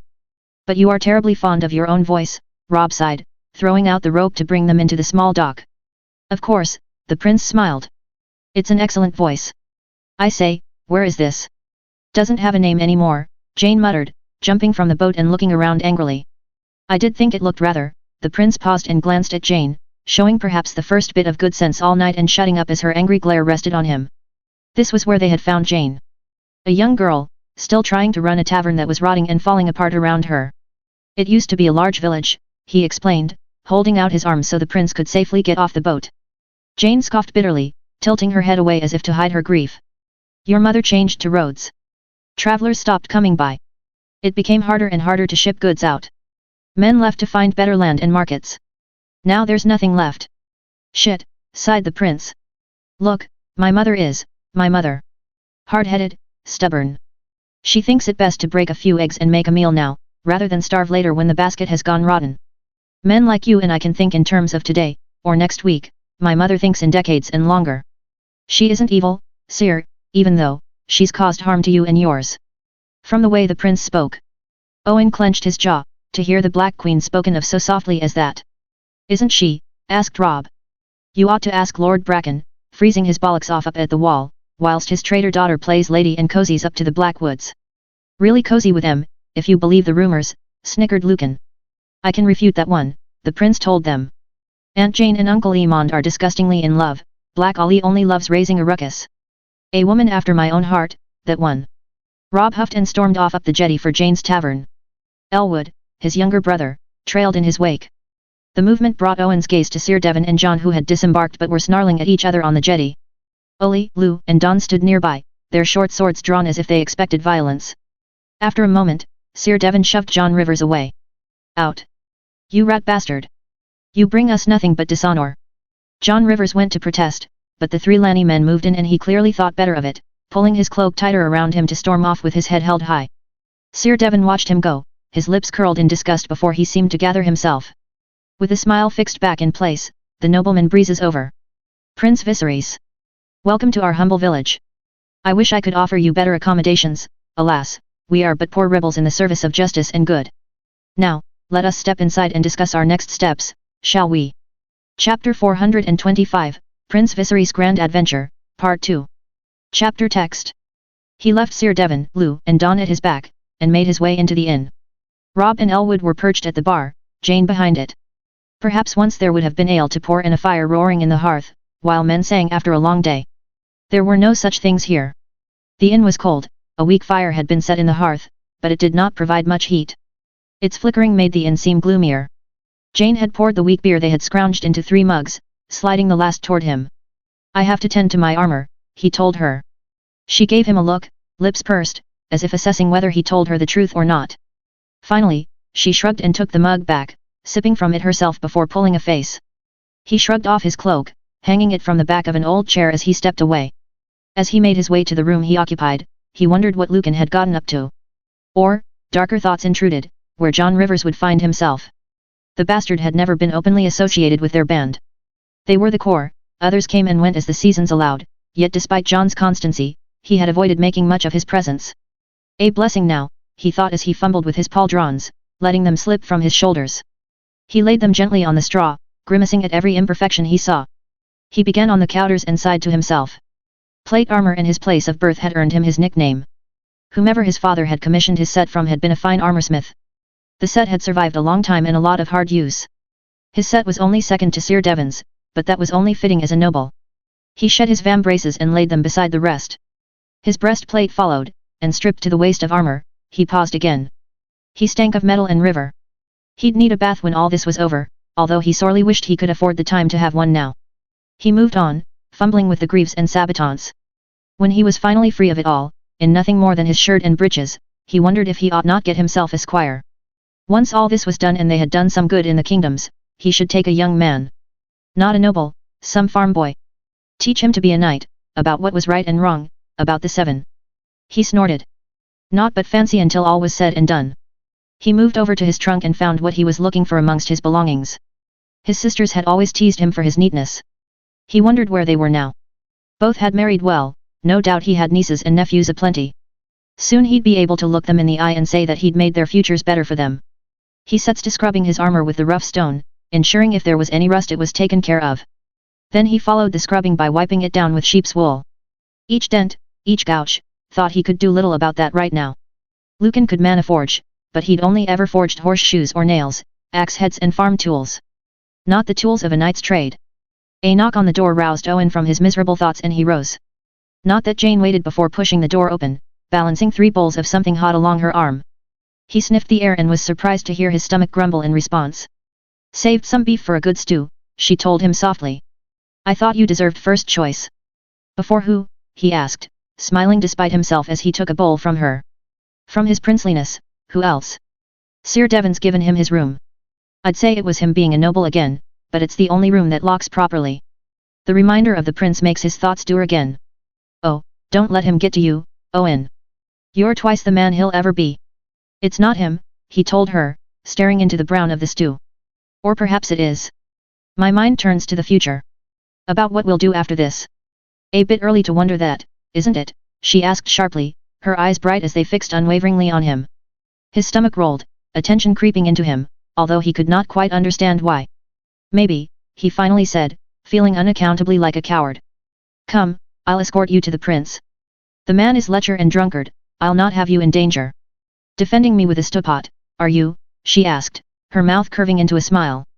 He liked it when she smiled. I have a knife in my boot, Owen told her. She smiled even wider and then moved away. He followed, feeling a little ridiculous until they reached the room that was Sir Devon's. He opened the door, stewpot at the ready should the prince plan betrayal, but he needn't have bothered. The man was lounging in front of the fire, his head tilted back and his eyes closed as he hummed some tune so quietly that Owen could barely hear it over the fire. Are you a mummer, my prince? asked Jane breezily as she entered. It depends, he replied, his unnatural eyes opening. On whether I am getting out of trouble with my mother, or into it. Your mother, the Black Queen, Owen said, the impossible fondness with which the man spoke of such a woman driving him to make a comment once more. Even if it was aimless, without purpose. She finds that nickname hilarious, by the way, the prince drawled. In fact, beyond the more profane ones, I don't think any of her nicknames annoy her. I'm sure I can come up with a few, Jane muttered as she placed the prince's stew down onto the table Sir Devon had commandeered and dragged upstairs all those years ago. You strike me as a clever woman, Lady Jane, I'm sure you could come up with something new, Viserys smirked, although his tone said louder than words that he was unconvinced. Do not mock her, Owen snapped, and Viserys sighed, stretching his hands above his head and clambering to his feet. It's not a mockery, he said, sounding actually earnest. People are terribly uncreative when it comes to insulting women, don't you think, Lady Jane? I ain't no lady, Jane huffed, but Owen could see she agreed, even as she glanced at him warily, as if worried about his reaction. Why weren't you on a dragon, anyway? At the demand, the prince's eyebrow quirked upward. He didn't answer straight away, stepping across to retrieve his stew. He dipped the wooden spoon in and took his first bite before sighing. I have feasted in many halls, Lady Jane, but I do think this is the finest meal I've had in a long time, he sighed happily. Oh, well, she glanced to Owen and Owen could only shrug in response. He reached for his own spoon. The prince was not wrong, it was one of Jane's better stews. To answer your question, the prince said after a moment filled only with the sounds of eating. Merax is a fearsome queen of the sky. But going up on wines such as these? In the rain? I wanted to warm my mistress' bed, not half die in it as she fetches a maester or two. Also, mother wanted me to stay in the city. Aunt Lena had me banned from the pit. You are a man grown and the dragon is yours, he pointed out. Viserys sighed. Yes, well, she had learned of my latest indiscretion, the prince told them, grimacing. A maid, this time. Mother adores Jocelyn's children, but I suppose I should be grateful she at least ensures there is money and care for mine.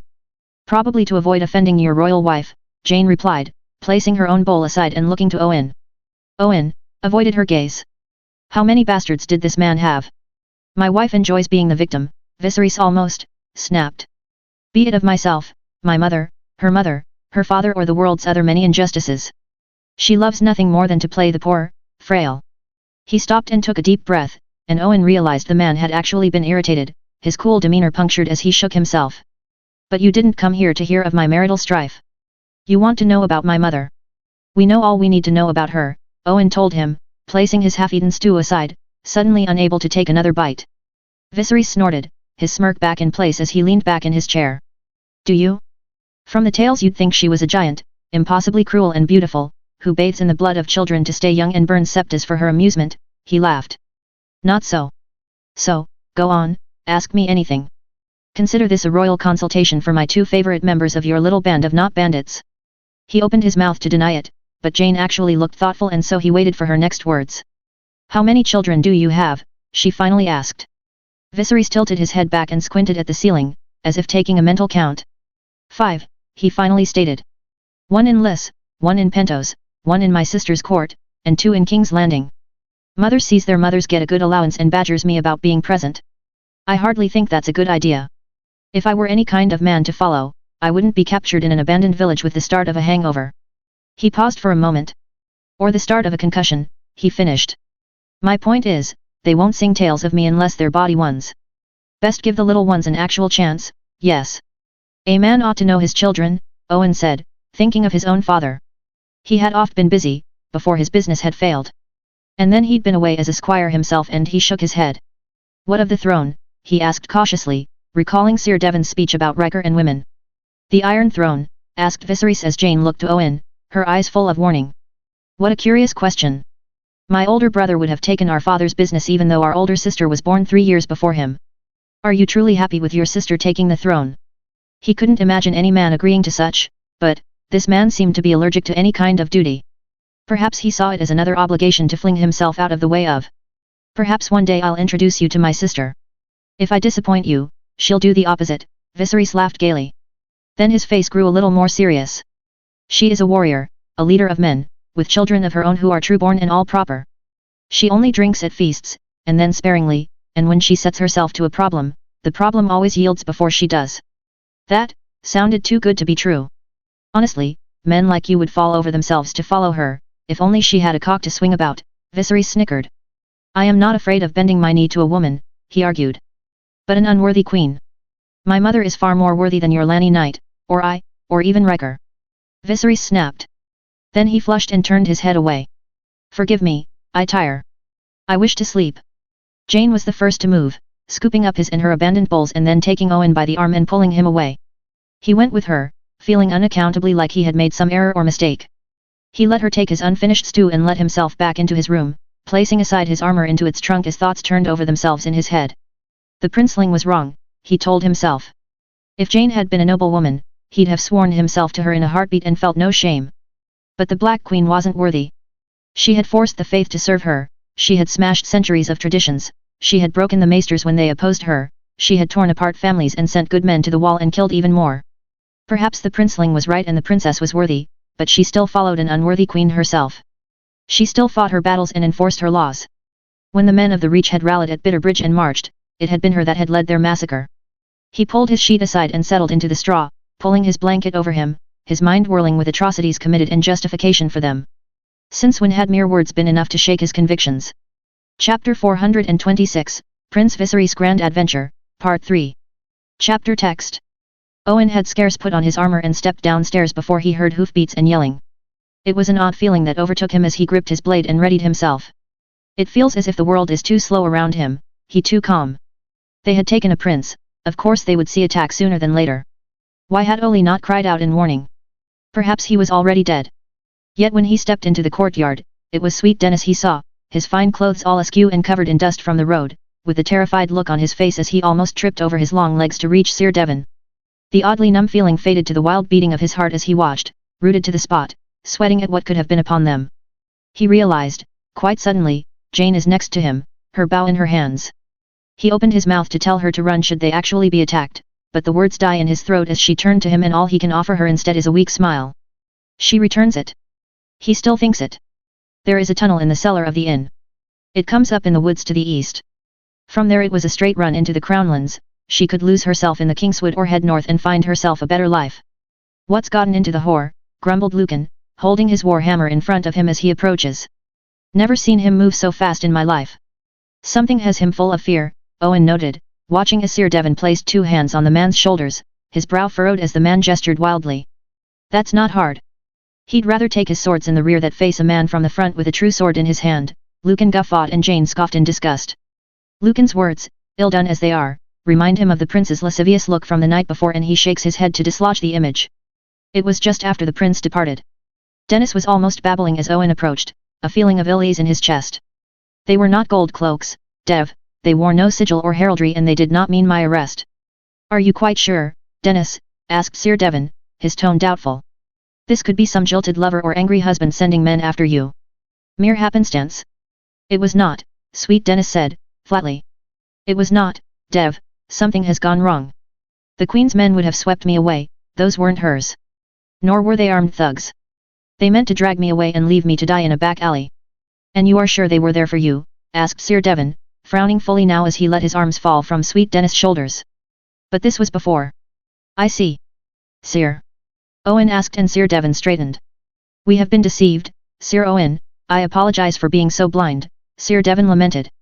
Oliver. Move further out to watch the road here. Donnell, take up Oliver's post. Master Robert. Master Lucan. Please aid Louise in securing the square around the inn. We are about to be attacked. Silence and disbelief followed. He tried to think. Not green cloaks, not the Queen's men, they would not risk the prince in the assault. The bastard, he realized a moment later. Sir Devon nodded. He is of House Cox. That much I know. House Cox disliked their change in liege after the Black Queen prevailed. I had always known the man considered us catspaws in his schemes, but considered his supplies well worth the distastefulness. Now, with a greater prize in the prince, it seems he is willing to remove us from the board. Owen blinked at the sorrowful look on Sir Devon's face. You knew, he asked. The thought that he had let them be used rankled at him, catching under his skin and burrowing deep to sit in his chest, stealing his breath, like some kind of vicious parasite. We can discuss this after the attack is repelled, Sir Owen, Sir Devon said, his voice low. Cox cannot risk a lengthy battle, that would attract attention. My guess is he will send a few knights and men. With the gates barred and archers on the roofs, they will struggle to breach the defenses before the green cloaks arrive. You intend to let them siege us until the green cloaks have us surrounded, he demanded. Sir Devon glanced at him, surprise on his handsome features. Of course, he replied, sounding offended. The green cloaks will want to negotiate for the prince. Cox wants the prince, but if he should be killed in the fighting, he lost little, save for his catspaws in us. So we are sacrifices, he demanded, that seed of discontent growing, strangling the breath from him until it comes in short bursts. Sir Devon's features soften, as if in pity, and that makes him pause. No, Sir Owen, we are not. We will fight, and the Cox men will retreat. When the Queen is forced to speak with us as equals, I will ensure we are all recognized for our brave fight. And rewarded for it. For the first time, Owen did not believe him. He glanced around, finding his fellow men and Jane moving back and forth with purpose. Each ready to die to defend the inn long enough, the Queen would not allow them to live. A hollow realization, far too late to save them. Across from him, Oli spurred a horse through the gates. They should never have taken the prince. Sir Devon seemed not to realize that, stalking across the small square that had once been a market, should still be. He pointed and bellowed orders. They had done good work before this. Liberated the grain the Black Queen's men kept from the people in her great stores, given it to the needy. They had taken coin from nobles who had sold themselves to her and used it to build better lives for the people of the rivers. Taking a prince, being more than just annoyances, had seemed like a noble goal at the time. Perhaps he should have realized the trap when John Rivers had been so eager for them to move. A once-in-a-lifetime chance, he had shouted. A chance to make a difference, to make the Black Queen listen. It had all been a plot by House Cox, hadn't it? Their noble goals twisted by one of those very nobles they had once spat upon. That would be all they were remembered for, being the bandit catspaws of House Cox. He jerked from his thoughts, feet taking him without thinking to the door of Sir Devon's room. He pushed it open, wincing when the lock clunked. Of course. There was no noise within, the prince likely still abed, although he did not know how with all the racket in the yard. Cursing himself, he turned and left. He found Jane and Rob in the yards and lost himself in hauling wood for barricades and bags of mud and rocks to reinforce their positions.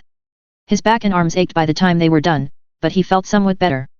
They would hold off House Cox and he would make sure Sir Devon negotiated fairly and honorably.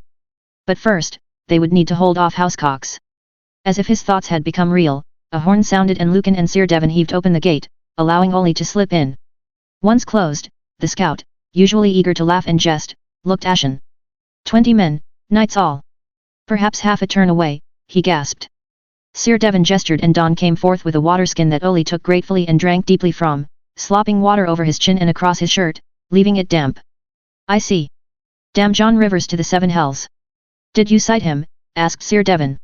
No, sir, replied the scout, his voice ragged. I see. Go, rest as best you can.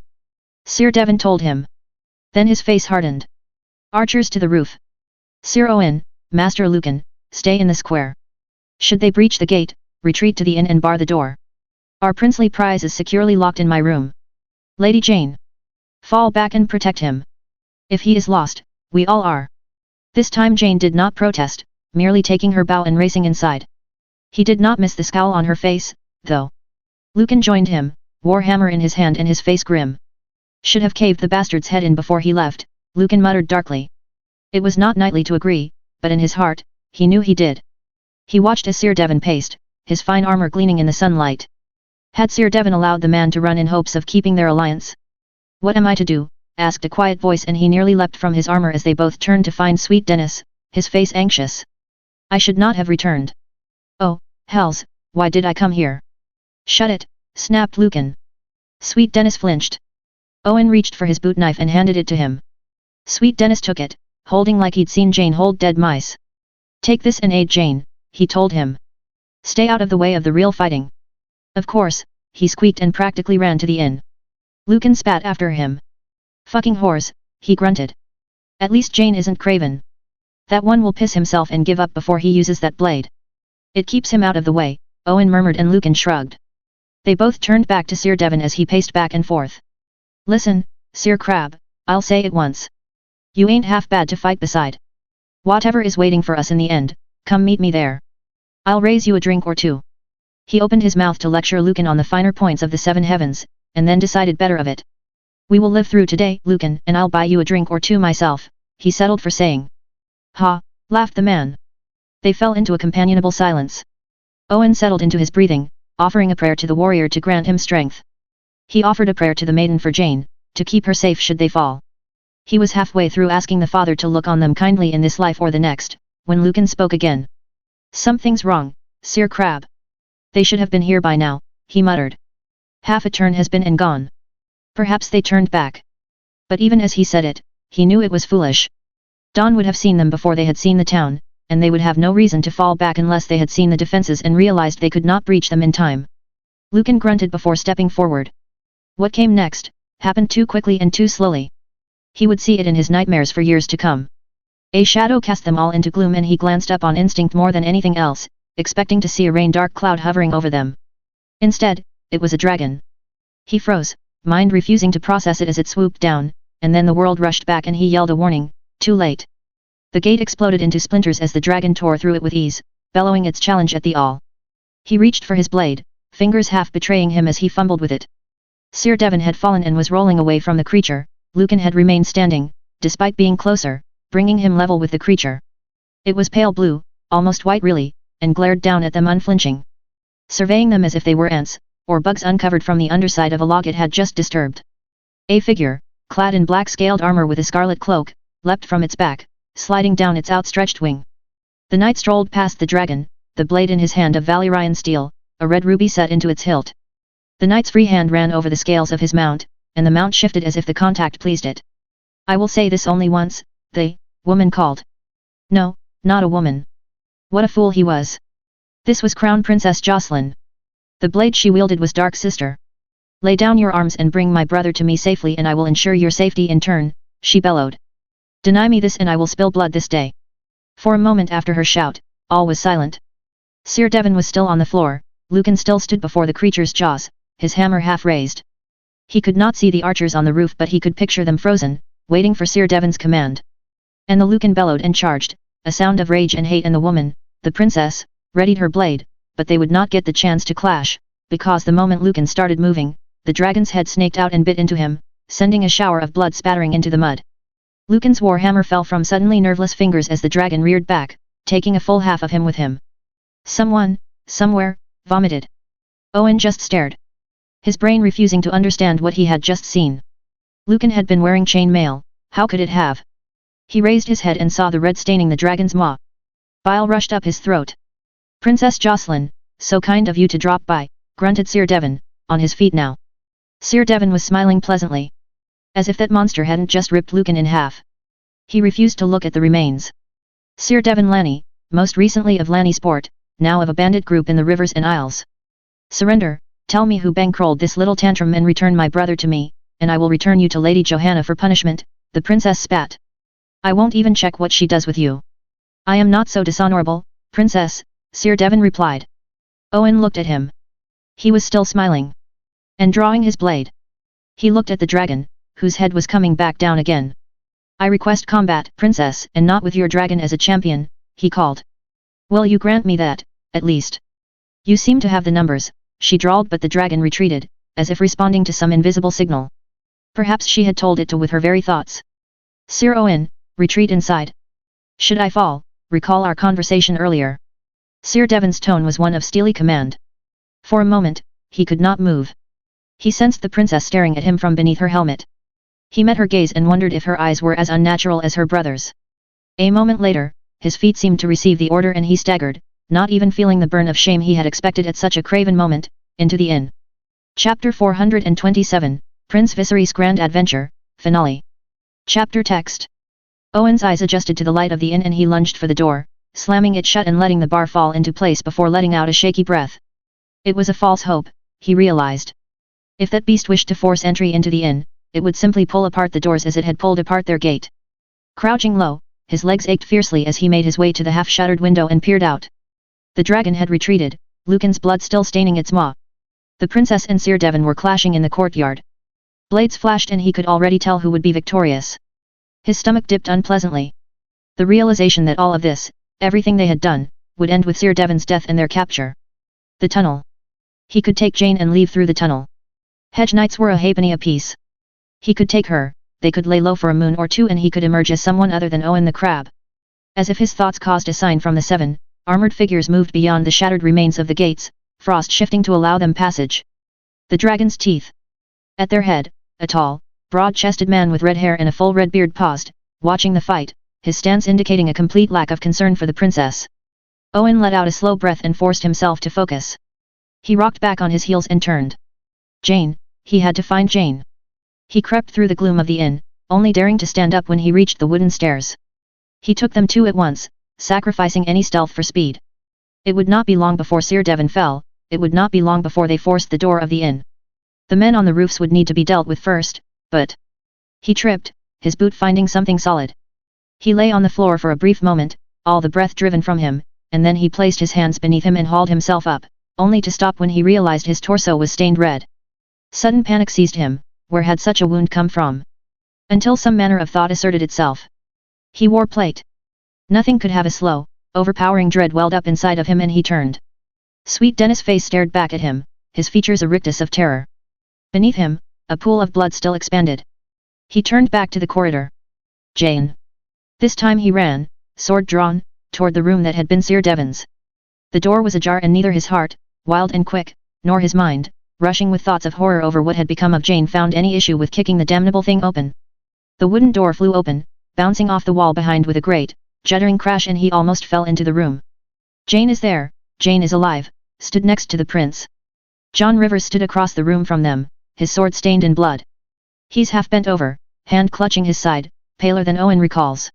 Two men stand beyond him, as if they intend to move closer to Jane and Prince Viserys.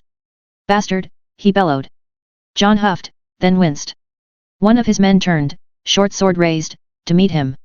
Truly the seven have forsaken me, John muttered. To send this fool to me when I needed knights. If it's knights you'll need, it's knights you'll have, he snarls. The dragon's teeth are at the door.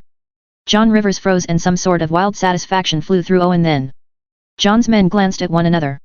Of course, he finally snapped. I should have known, it was all too convenient. What a wonderfully baited trap, your grace. My compliments to your deviant sister. The prince, who had been smirking, switched to a glare. You can pass her compliments on to her yourself, he sneered. When she rounds you and your traitor brother up for service at the wall. I don't think so, little prince.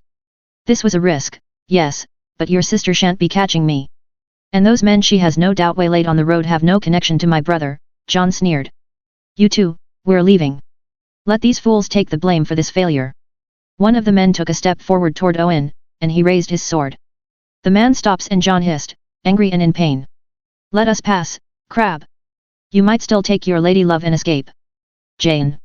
He raised his eyes to hers. She met his gaze, knowing why he came here, and then slowly shook her head. It was a fantasy anyway. Yet his breast aches, like some knife has been delivered to his heart. Sir Devon is probably dead or captured by now. A few more moments to secure the surrender of our archers, it may be 2 against 1, bastard, but even if I die, I'll die knowing you're coming with me. The words are right. Maybe the prince will sing a song or two for me. Little chance of that, but Jane, she would live. She would remember him. She'd tell people of him, that he was not a bandit.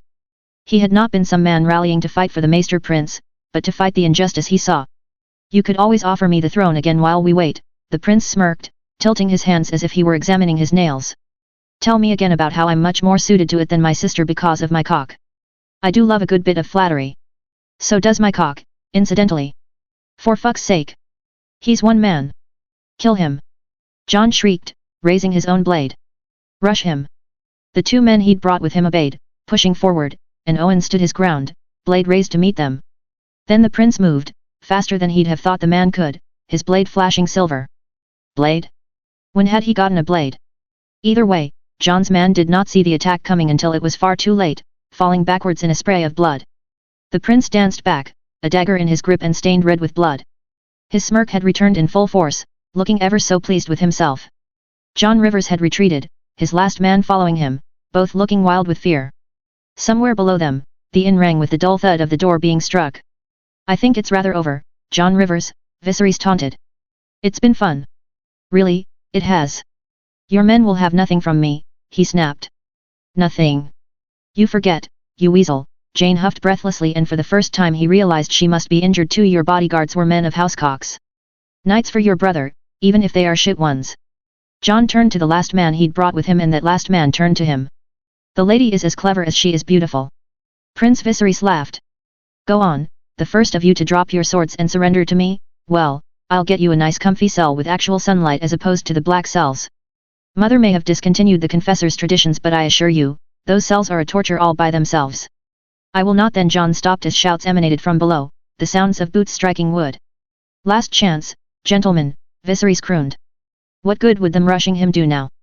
None, so he throws his blade aside and runs to Jane's side. There's no blood to be seen, but her breath comes in short wheezes and there's already a mark rising on her face. Beyond the bed, he can see her snapped bow. She offers him a pained smile. Not how I thought it would end, she whispered. Nor I, he replied, unsure of how he ever thought this might end. There's a dull thunk as the bodyguard's weapon hit the floor. John Rivers let out a howl of rage and darted forward before any can react, but instead the bodyguard's fist blurred and John Rivers fell back, dropping his own blade to clutch at his face. Warily, the man whose name he does not know looked to Viserys. He ignores the lot of them and brushes Jane's hair from her face. They won't execute her. She hadn't joined the archers, and the prejudice due to her sex she so hated would ensure she was marked as a mere associate, not a member of their brotherhood in her own right.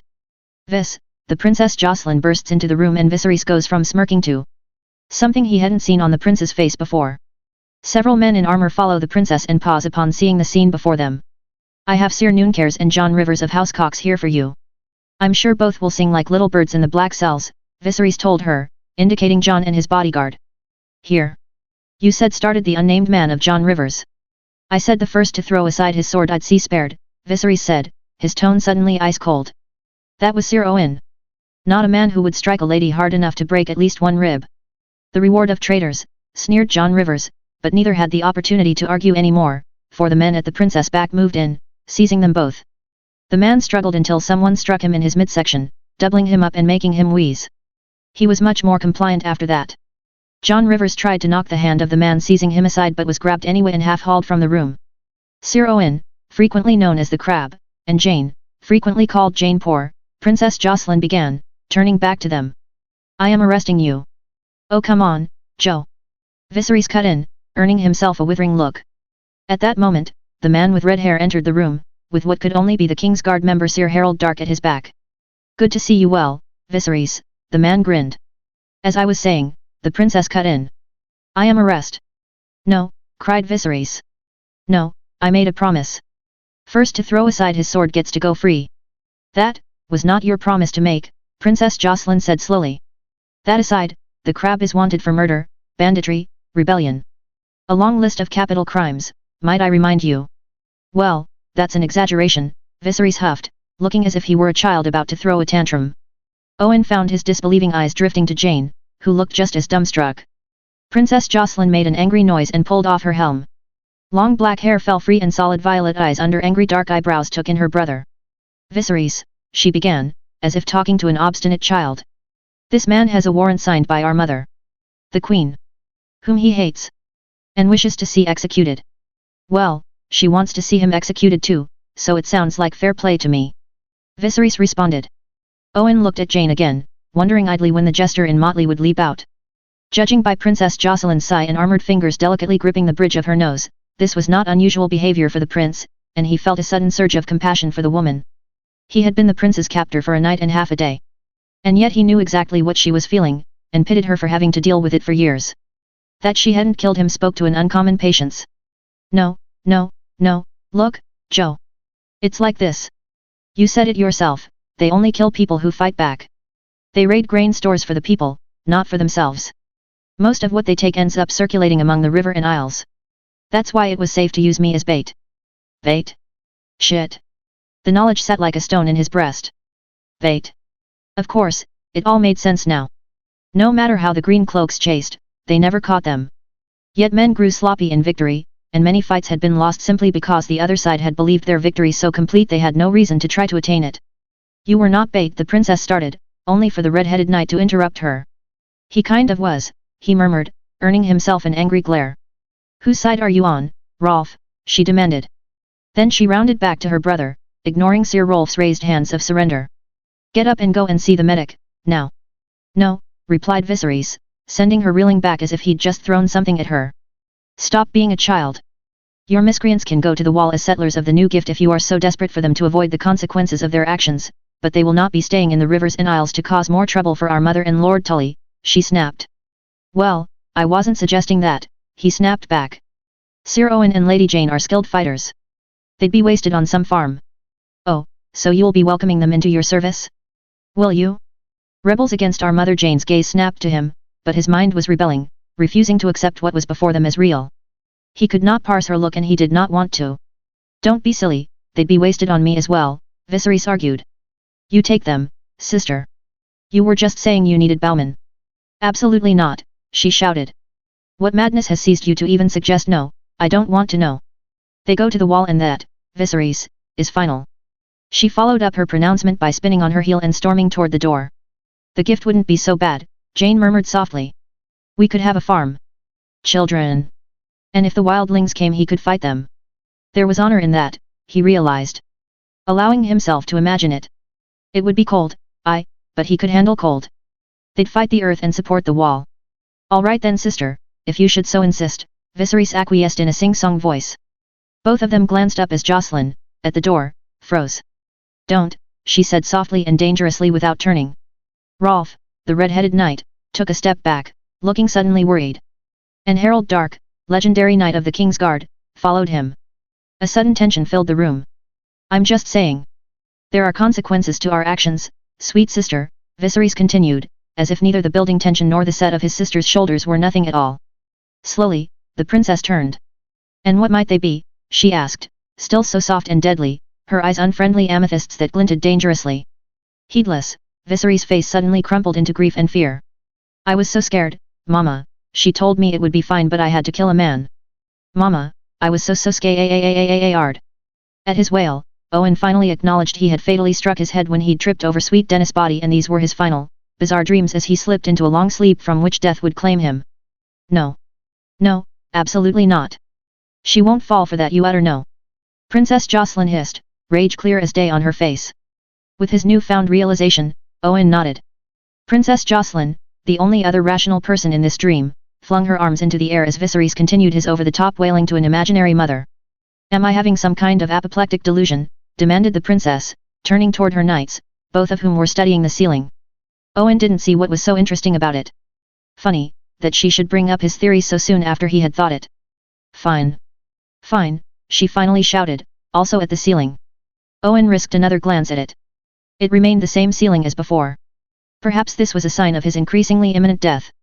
Both of them can join the dragon's teeth and guard my body and put a sword or an arrow in my back when I least expect it, so long as Viserys gets his way. I wouldn't be so craven. The words spilled from his mouth before his mind, still grappling with whether he was alive or dead, could stop them. If I swear an oath, I will honor it. Angry beyond words, Princess Jocelyn merely raised her fingers and wagged it at him, clearly looking for words she couldn't quite muster up. For what it's worth, wheezed Jane. We would gladly accept the gift. Princess Jocelyn turned to Sir Rolf and Sir Harold, still speechless. Both of them had turned their attention to Owen and Jane and he met their gazes. Death dream or not, sudden insanity or not, he was no oath-breaker. The Lady Jane is reported to be on the level of Ali, Sir Rolf finally said thoughtfully. No, said Princess Jocelyn sadly. Rolf, please. The red-haired knight beckoned the princess over and she went, looking morose. He whispered something into her ear and she went from sad to vindictive. He shuddered at her sudden nasty smile. Welcome to the dragon's teeth, Sir Owen, Lady Jane. Should you betray me, the death I'll visit on you will be long, drawn out and indescribably painful, she promised. In that moment, he believed her. He glanced at Viserys, who suddenly looked very worried. Then he looked to Jane. He had spent his life fighting, for what cause? He had wanted to make things better, but how? He had fed the hungry with the queen's grain and divested her nobles of ill-gotten dragons to give to the common man, but all that had served to do was irritate a few nobles. If he served this princess, she was noble. Fierce. He found he could understand completely what Viserys had said, if she were a man, there would no hesitation, every knight from Old Town to the Wall would follow her. So then, so would he. The ear of a future queen would help far more than stealing bushels of grain. He stood on unsteady legs and both Sir Rolf and Sir Harold shifted, as if they suspected he might attack. Given his blade lay on the other side of the room, it was an amusing thought. The princess was taller than he was and watched him with a curious expression, as if waiting to see which way he would go. Her earlier viciousness had faded somewhat, but he could still see the tension in her frame. He dropped to one knee. If he was to take an oath, he'd do it properly. I swear to serve you loyally. To shield you from your enemies. To follow your commands without question. To keep your counsel and your secrets. I swear this in the name of the seven and by my oath as a knight. The words he had known but never spoken before, came easily. The knowledge sat in his breast, warm and snug. I accept your oath, Sir Owen. I swear that you shall always have a place by my hearth, meat at my table, and that I shall ask no service of you that might bring you dishonor. I swear this by the old gods and the new. He rose and met her eyes. She examined him for a moment and he watched her. Then finally, she smiled softly. Stay a moment, whilst I speak with my brother, then take your lady to my medics. After, meet with Rolf. Get them any equipment you can that makes them less look like bandits, if you would, she asked of the redhead, before turning back to Owen. This day has been, trying, and odd. Yet let none say I will not honor my agreements, the princess sighed, looking suddenly exhausted.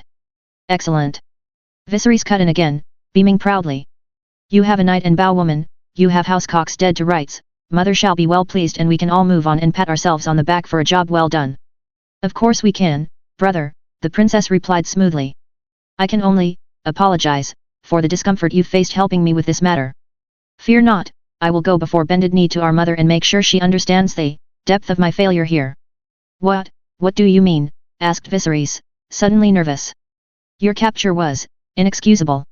I can only imagine, dear sweet brother, how scared you were, all alone at the mercy of these terrible bandits, Jocelyn continued.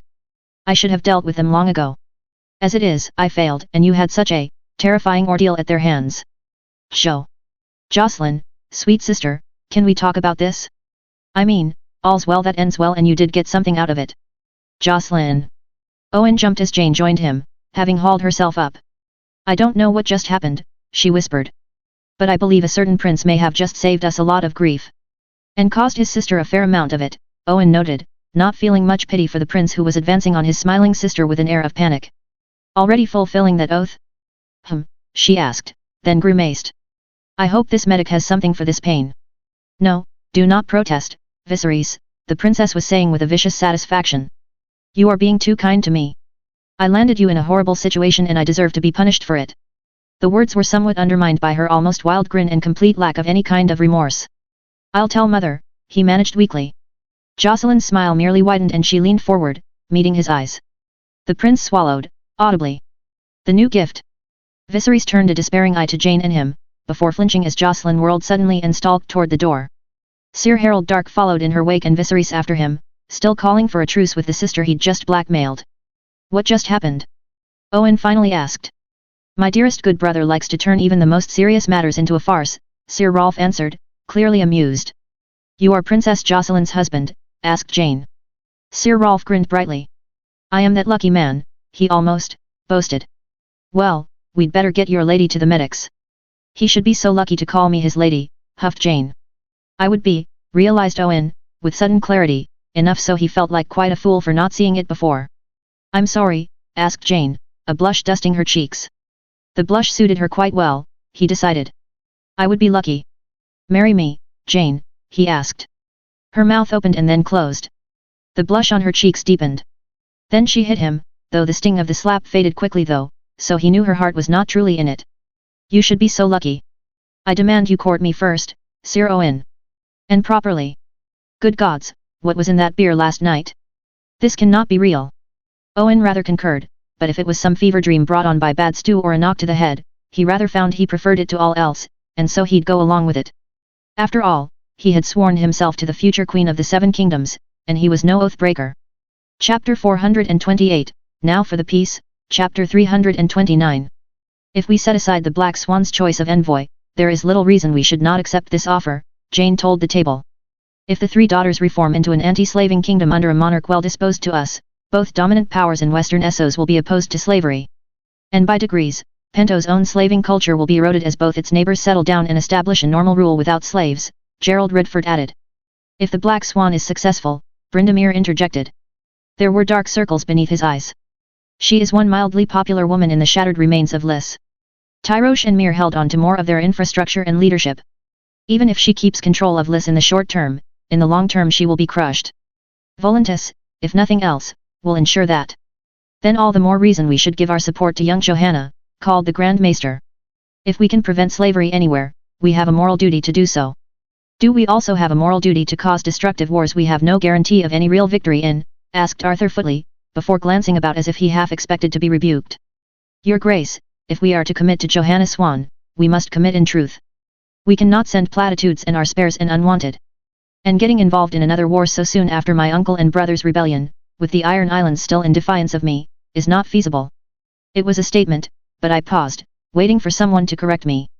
Tell me, Lord Arthur, Lord Laurent, how many men would I need to commit? Well, there's the fleet needed, of course, Lord Arthur began. But we'll be needing that anyway. There are still iron-born stragglers in the narrow sea and the stepstones are, alas, mostly infested by pirates again. Lys has warriors of its own. We could perhaps repatriate any of Damon's men who survived. Grand Maester Edmund cut in.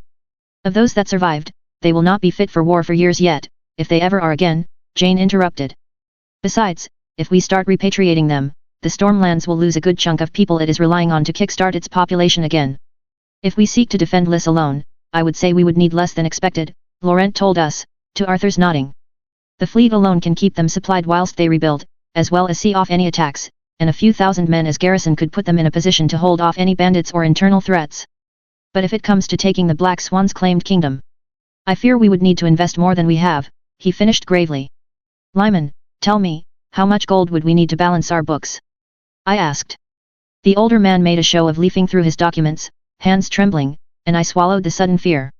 If all payments for fines are made on time and if the winter is not harsh, perhaps as low as a few 100,000 gold dragons, Lyman murmured. As low, he says, chuckled Arthur Footley, earning himself an amused if indulgent smile from Lyman. We can make cuts, of course, and reduce spending. We can seize more coin in the form of late payments. We do not need such a loan, Your Grace. We have reserves. Lyman paused. But if the winter is long and harsh, I trailed off and Lyman sighed heavily, which told me all I needed to know. It would take time for taxes to return to normal. An incoming winter would further delay that. Costs would go up as the weather grew colder. The effects of refugees crammed into Flea Bottom would become more pronounced. I risked an epidemic or worse. I knew we were due some illness, after all that's what had claimed Alicent in the original timeline. I'd checked my notes, winter fever did not sound fun. It also sounded like we were not in for a particularly gentle winter, although my notes had made no reference to it and I could not recall if my younger self thought it an obvious takeaway from her extensive notes, or simply had forgotten herself. It was infuriating and a cold reminder, the further I went now, the less I could rely on those notes. So, the question became, what would a good leader do when confronted with a period of bad weather incoming, little income to offset spending, and at least 2 conflicts on the horizon? Allow me to muse aloud, if you will. The attention of the small council swung to me. We can tighten our belts. We can give our new master of works a shoestring budget. We get rid of some of the gold cloaks. We reduce our patrols of the narrow sea. We can leave King's Landing's men and women to the mercy of merchants and price gougers. Winter will come and go as it is wont to do, spring will come again and the farms and towns of the 7 kingdoms will grind into action once more. Life will go on. The Iron Throne will endure with little discomfort to the nobility. Silence greeted that. They sensed the but coming. But the Iron Throne, for all it will have endured, will be poorer for it. Increased deaths means less hands to work the fields and craft goods. Less hands translates into less coin in taxes. Less coin in taxes means we are poorer overall. We lose more men and ships to pirates than before the conquest of the Stepstones. Crime runs rampant among a city where the cost of living is high and the standard of living is low. Gangs form and fight, and more innocents die. Lack of investment in our infrastructure and roads leads to general downturn in quality. It becomes harder to travel, so less people do. I paused, examining each of my small council in turn. Now, with a deft hand at the tiller, we could steer ourselves from complete disaster. Yet it seems folly to me to invite it in. Even if that meant dealing with Mysaria. A phantom ache I had not felt in a long time sprang up in my hand. Yet the alternative is not so pretty, either. You paint a pretty grim picture already, Your Grace, Gerald Redford pointed out. We take the money. We send men and ships to Lys. They become bogged down in endless war. Our money is used up, our fighting men exhausted. We earn the enmity of whomever prevails. The conquest of the Stepstones was begun by one man's unfocused but damaging piracy. Tell me, how long would we last before we had to go to war if an unfriendly power controlled the Stepstones? Brindamere grimaced, which was all the answer I needed. That costs just as much money as well. Just as much men as well. We tell those who are to be fined your fines are forgiven if you fight, until that's used up as well. No, perhaps we deploy dragons before then. Darkenless skies with the same beasts Damon and his daughter rode. Fears in Essos rise that we have become an expansionist power once more. And if we prevail, mused Arthur Footley. They may believe that anyway. Johanna Swan is a lady of the storm lands. Backed by our men. Our swords. Our ships. Our dragons. Just so, I agreed. Which would make it all the more difficult to establish her as an independent power. Which is her goal. My lords and lady, I have overseen the conquest of one kingdom, I won't be overseeing another. One might argue that was your father, your grace, Jane observed. One could argue that, but I was involved and I got a good look at the fallout. The conquest of Dorne was pretty much the best possible outcome we could have hoped for, the result of several very lucky coincidences, and we still lost hundreds of men, exterminated families, nearly erupted into infighting. We're still dealing with an insurrection, and that is to say nothing of other matters. Jane raised an eyebrow. I refused to meet her gaze. And we nearly lost Princess Rhaenys, Brindamere added. True, I agreed. No, we don't run before we walk, and we don't conquer foreign lands whilst our own are still on fire. So, we have two bad choices to make, Lyman put in. Then we must ascertain which choice is the worst. Lady Jane, your recommendation, if you would. Speaking of Rhaenys, she'd kill me for not waiting for her to get back, but honestly, I needed an answer soon. A party line to follow. We take their loans and commit the Redwynes to supply and guard Lys. They have the fleet and men. Provided they don't go off half-cocked and attack Tyrosh, they will easily secure Lys against external attack, Jane told me. We use the gold to invest over the winter. After the winter, perhaps we can discuss further military alliance or the loan of men and weapons, Gerald cut in. But for now, I say we commit as little resources as we can for the maximum amount of gold. It's not as if the Iron Bank will give us better rates. I am loath to advise committing even the Redwynes, Brindamere sighed. But not aiding Lady Johanna is a choice in itself. Lady Misri isn't wrong that we could end up with a slaving empire on our doorstep should Bravos keep trying to push past Pentos. Yet I see no way to secure her a victory over Tyrosh and Myr. Perhaps, Lord Brindamere, there is victory in her mere survival, Jane put in. The Lord of Tarth did not look very convinced. Lord Lyman? I asked. He looked thoughtful, stroking his chin for a moment. I am loath to suggest half measures in the matter of slavery, he finally admitted. It is a scourge of this world and an abomination in the eyes of the Seven. An abomination unto Nagan floated irreverently through my mind and I froze, wondering where on earth that had come from.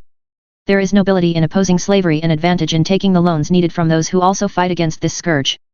Perhaps more so than the fines we can use to offset the cost of troops. I confess some confusion as to how these fines will be offset. We may end up with less than if we had simply taken the coin, Lyman continued. If we can come to an agreement on such details, I say we open the offer to other reach houses. If they bleed themselves dry in Essos, mayhaps they will avoid further skullduggery. Riker, that was what he was saying without saying. I agree with Lady Jane, Your Grace, although Lord Lyman's suggestion bears some merit. If good men wish to oppose slavery, even if it benefits themselves, we should let them, Arthur added whilst I was still musing on that. You wish for me to let angry reachmen loose with little oversight? I asked, and Arthur blushed. And why not? Asked Edmund. I cast my agreement with the venerable Lord Lyman. These are slavers. An infection to be burned away, lest they wither the whole limb. You saw how their existence facilitated the rise of Damon, Your Grace. Slavery will fall, eventually, for it is a flawed method of economy. Would you rather fell it now, safely, or allow the whole thing to topple later in an orgy of violence and hatred, and risk it toppling directly into our fair realm?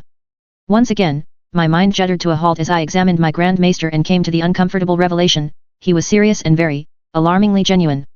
The shine of his eyes, the way his hands were half braced on the table, the stance and look of a fanatic. I was not aware you felt so strongly on the matter, Grand Maester, I settled for saying, and he seemed to realize that the entire shocked eyes of the council were upon him and lowered himself back into his seat. I do, Your Grace, he coughed. I agree with Lord Lyman utterly. A disgrace. Should we have the ability to put a stop to even one slaver taking a slave, we must take it. Both spiritually, morally, and to the benefit of ourselves. What do you think, Lord Laurent? I agree with the cautious approach suggested by Lady Jane. It leaves us open to take a more strict approach later, or pull out should Lys become lost, the man intoned. Jane's approach did rather take a nice middle road through those two hard places. Gold to invest and only the Redwynes on the chopping block. Which was not to say we might not still get bogged down, we were very obviously using the Redwynes as a proxy after all. Lys might still fall for lack of my commitment as well. Lord Lyman, Lord Arthur, I require your presence when next we meet with Lady Mysaria. I also require that brilliant young Bravasi man I once sent to you, Lyman. Because if we were going for investment, we might as well start with some of my reforms. And send for Grandmaster Jurat. I'll need men from him as well. Jane, join me for a meal tonight. I have some matter of law to discuss with you. Chapter 429, now for the piece, Chapter 330. Chapter text. Jane came alone for our meal and we dined together on honey-roasted rabbit and arbor gold. It was a pleasant enough meal, and both Jane and I refrained from speaking politics until we had each finished enough of the spiced cakes that had been brought out for dessert that the slight edge of nausea was beginning to creep at the edges of oppressive fullness. An excellent meal, cuz, Jane told me as we lowered ourselves into chairs before the fire. Outside the window, the sun was beginning to set on King's Landing and I could see myself falling asleep in this chair. When was the last time I had eaten so much? Or been so full? It was almost enough to make me put off the conversation with Jane.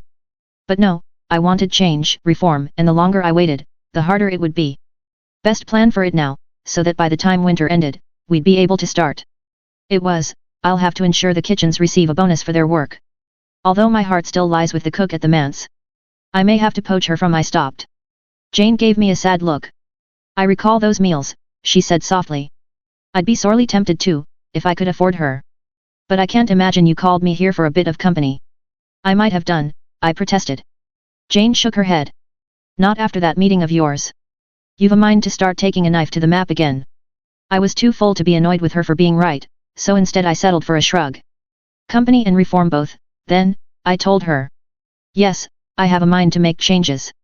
Some great and far-reaching, others small, merely formalizations of what is unwritten law. All of which will require my master of laws at my side. This is going to cause me a lot of work, isn't it? She asked ruefully before laughing softly before I could answer her. Don't fret, I relish it, really. With the Vale so close to reaching full ore production and most of the problems there in hand, I think I might go mad without another challenge. Well, I can provide that in spades, I told her. Somehow, I had expected more pushback. But then again, why? Jane was ambitious, being known as the master of laws that made my vision possible. I never doubted that, she chuckled, taking a sip of wine. Well, then, where do we start? Where do we start? That was what I had asked myself. Where had merry old England started? Well, the agricultural revolution. Except it turned out that in a society where surviving years-long winters, revolution was a dirty word. Even now, my farming reforms were spreading, but less like wildfire and more like a glacier. Slowly, inch by inch, as neighbors noticed those that had adopted them had done so with little downside. But those reforms would not be enough by themselves. Yes, they would result in an increase in yields, but what really held Westeros back was the system of farming itself. Indulge me, Jane, what do you know of farming? I asked. She did not answer me straight away, her brow furrowing as she bought herself a little more time by sipping her wine. I assume you mean in the south, minus Dorne, she told me slowly. I confessed a little true experience with Dornish and northern practices. The Andal method is acceptable, it is practiced in the regions that do the bulk of our farming, after all. She nodded, and then leaned forward. At its most basic, the land is ruled by a lord or knight. Within that land, there are three types of land, the lord's land, common land, and free land, she began. The lord's land is somewhat self-explanatory. The lord owns it and his small folk will work it. Usually it's a cross between those who work it as a form of taxation and those he has hired to work it. The common land is also, well, it's common land. Usually not particularly good quality land, or simply positioned close to the village. Given anyone can do anything on it, most use it for the grazing or keeping of animals. Chickens, rabbits, sometimes even pigs, Jane continued when I said nothing. Finally, free land is owned by the small folk. Divided into small strips and owned, traded, sold, and bought at will. Providing the local reeve approves, of course. Ah yes, the reeves, I mused. Lords within lordships. Or rather, knights. Most of them are, after all. It can be that way, Jane said with a wince. But most lords won't let it get that far. Do you wish for me to explain that, as well? I can only assume Dragonstone had a few. They did, I told her ruefully. When I first arrived, the man who held the position was a drunk, half at war with my then steward, whom I dismissed, mostly for theft, though. I had thought my then reeve would improve a little, but alas, he was also dismissed in time. I withdrew his land grant, as well. Ouch, Jane said, without much sympathy for the man. Still, a bad reeve can cripple a village. You did the right thing. I had quite forgotten the man's name. Still, he'd been a drunk. Not a thief, surprisingly, but his decisions regarding the allocation of labor and his rulings on ownership within Dragonstone had been mostly influenced by how sauced he was at any given time. Sir Perkin had once mentioned that it was common practice among the local small folk to visit him later in the day, as that was when he'd be 3 sheets to the wind and more likely to rule yes on anything put in front of him. As opposed to the morning, when he'd be nursing a hangover and fit to snap at the slightest inconvenience. I was not asking out of ignorance, I finally told her after shaking that memory from my mind. I had been 16 and more scared than I had wanted to be, facing down the tall man and telling him to get off my island. More so that you know I understand the gravity of what I propose. And what is that? She asked curiously. A shift away from labor as taxation system. A complete change of concept as to what forms land, I told her.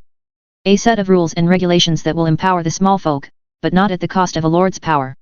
Jane looked at me for a moment, then drained her goblet and put it aside. Go on. Enclosure, I began. Her eyebrows raised. Right now, any improvements to farming are drastically limited in their effectiveness. So you wish to enclose the strips? She asked, frowning. No, even then they'd be too small to. You wish to change the size of strips. I wish to create a standard size of a field, and state no field may be smaller. Her brows furrowed and she blinked at me. Then what happens if a man only owns one field, but has 2 sons? She asked, perplexed. Then they either share or he leaves it to one of them in his will. If Emma were a boy, Jane, would you divide the Vale in half for Osgood and her? I asked. She snorted, looking briefly pained, before becoming thoughtful. Yes, that's a possibility. A strict law of inheritance, a strict definition of size. I'm assuming they could merge fields, make them larger. Those could be divided, she mused. And if these plots cannot fall below a certain size, you could truly invest in them or rent them out to others. It would make sense to ensure they remained close by to one another. I can see issues, yes, but there is potential there. It's not as radical as you might believe. For us, anyway, the North and Dorne will need adaptations, special permissions. Although, I must warn you to not fall into the same pitfall I did, Jane continued ruefully. If these changes should massively improve farming across the South, you will need a method of transportation for it all. Merchants will step up eventually, although that has its own issues, if I'm being honest. That was true. Price gouging, hoarders. That is what I wish to speak to Lyman about, I told her. I wish to start a bank, of sorts. In truth, it's probably closer to a merchant company. The throne has hired merchants from time to time, but to run one? I cannot see that boding well with the nobles. The throne is the throne, not a bunch of coin counters.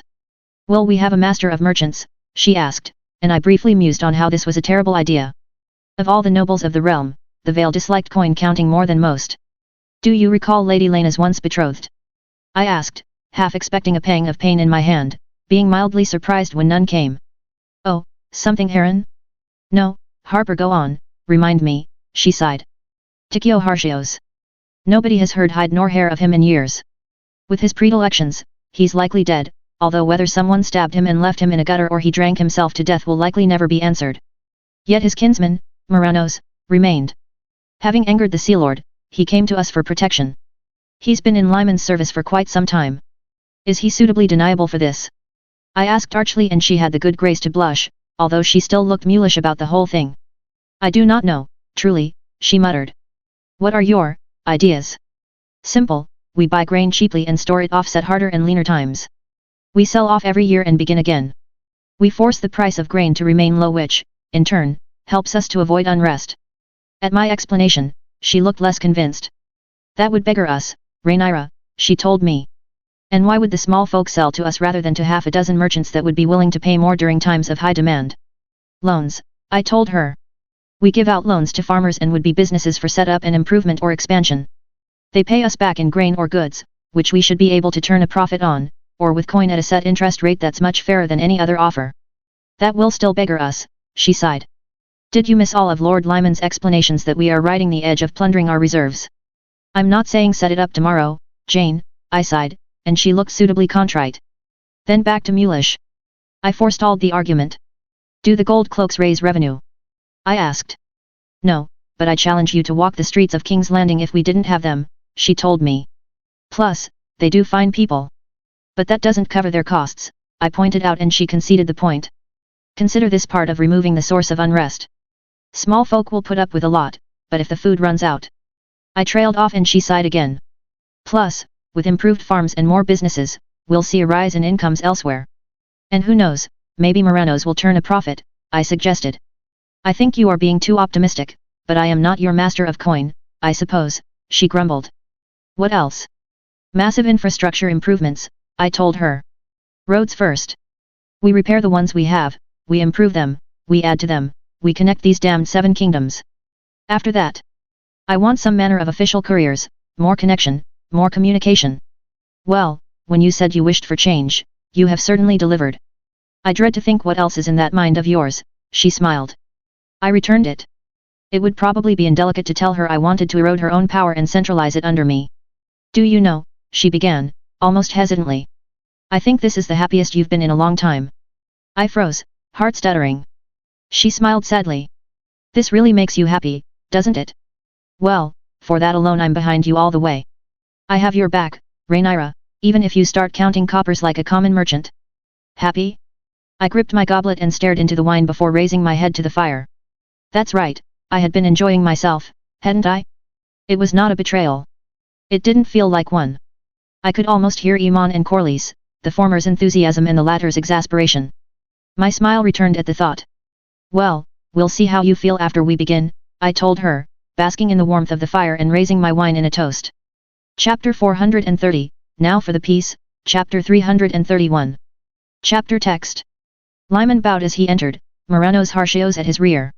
The Bravasi bowed even deeper, prompting an indulgent chuckle from the older man. I gestured for them both to sit, and they did, Jocelyn coming forth with a jug of wine at the ready only to flush when Lyman smiled benevolently at her. I studied the other man in the room as Jocelyn poured wine for them and Lyman struck up a low conversation with her, his gentle tones querying her lessons and how she was.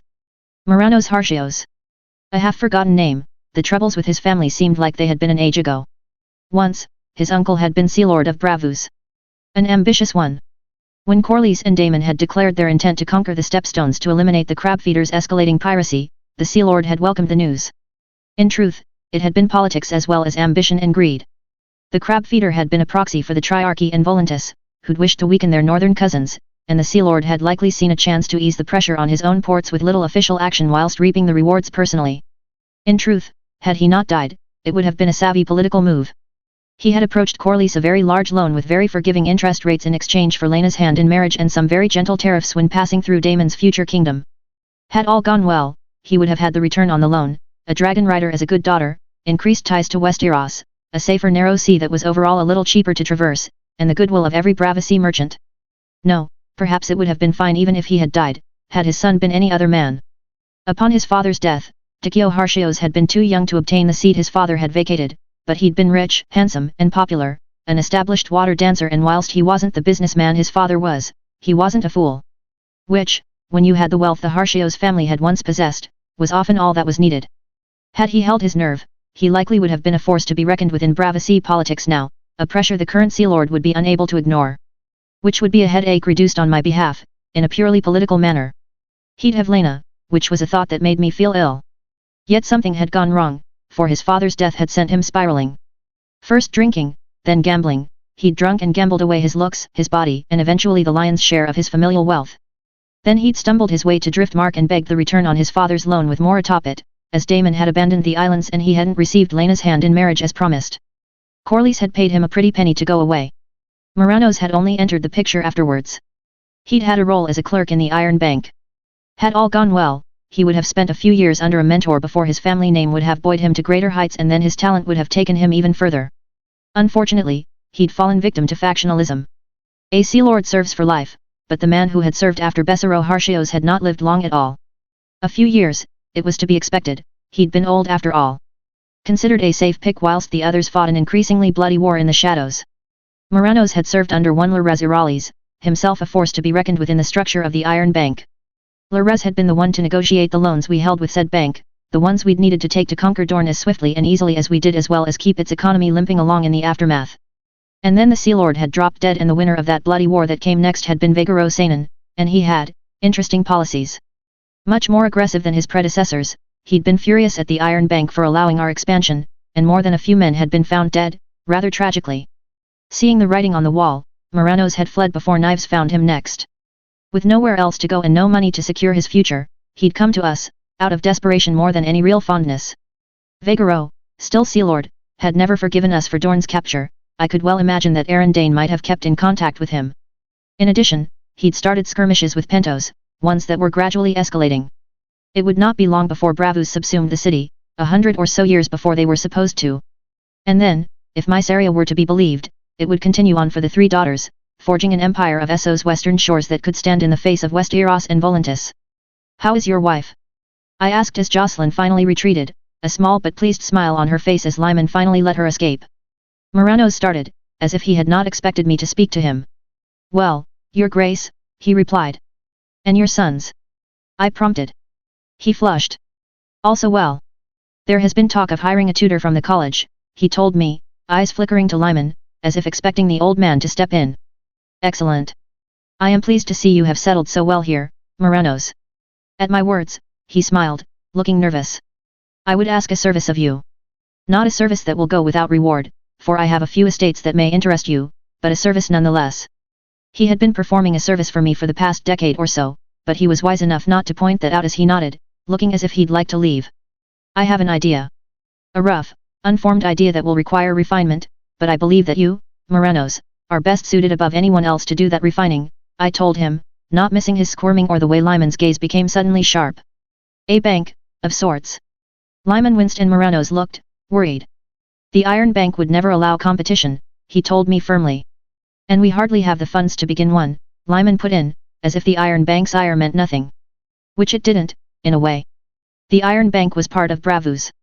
A good portion of its wealth, but also as an arm of government, in the same way people would say the Iron Bank would have its due, it had been known to give favorable loans to those whose success would empower Bravus, and inflict punishing interest on those who would oppose its goals. A softer power than armies or even assassins, but one that had worked well for them. Kings and princes rose and fell, and Bravus had a quiet hand in all of it. Why put that fearsome fleet of theirs to water when they could ensure the problem never arose? This would not be a bank in truth, I explained to both men.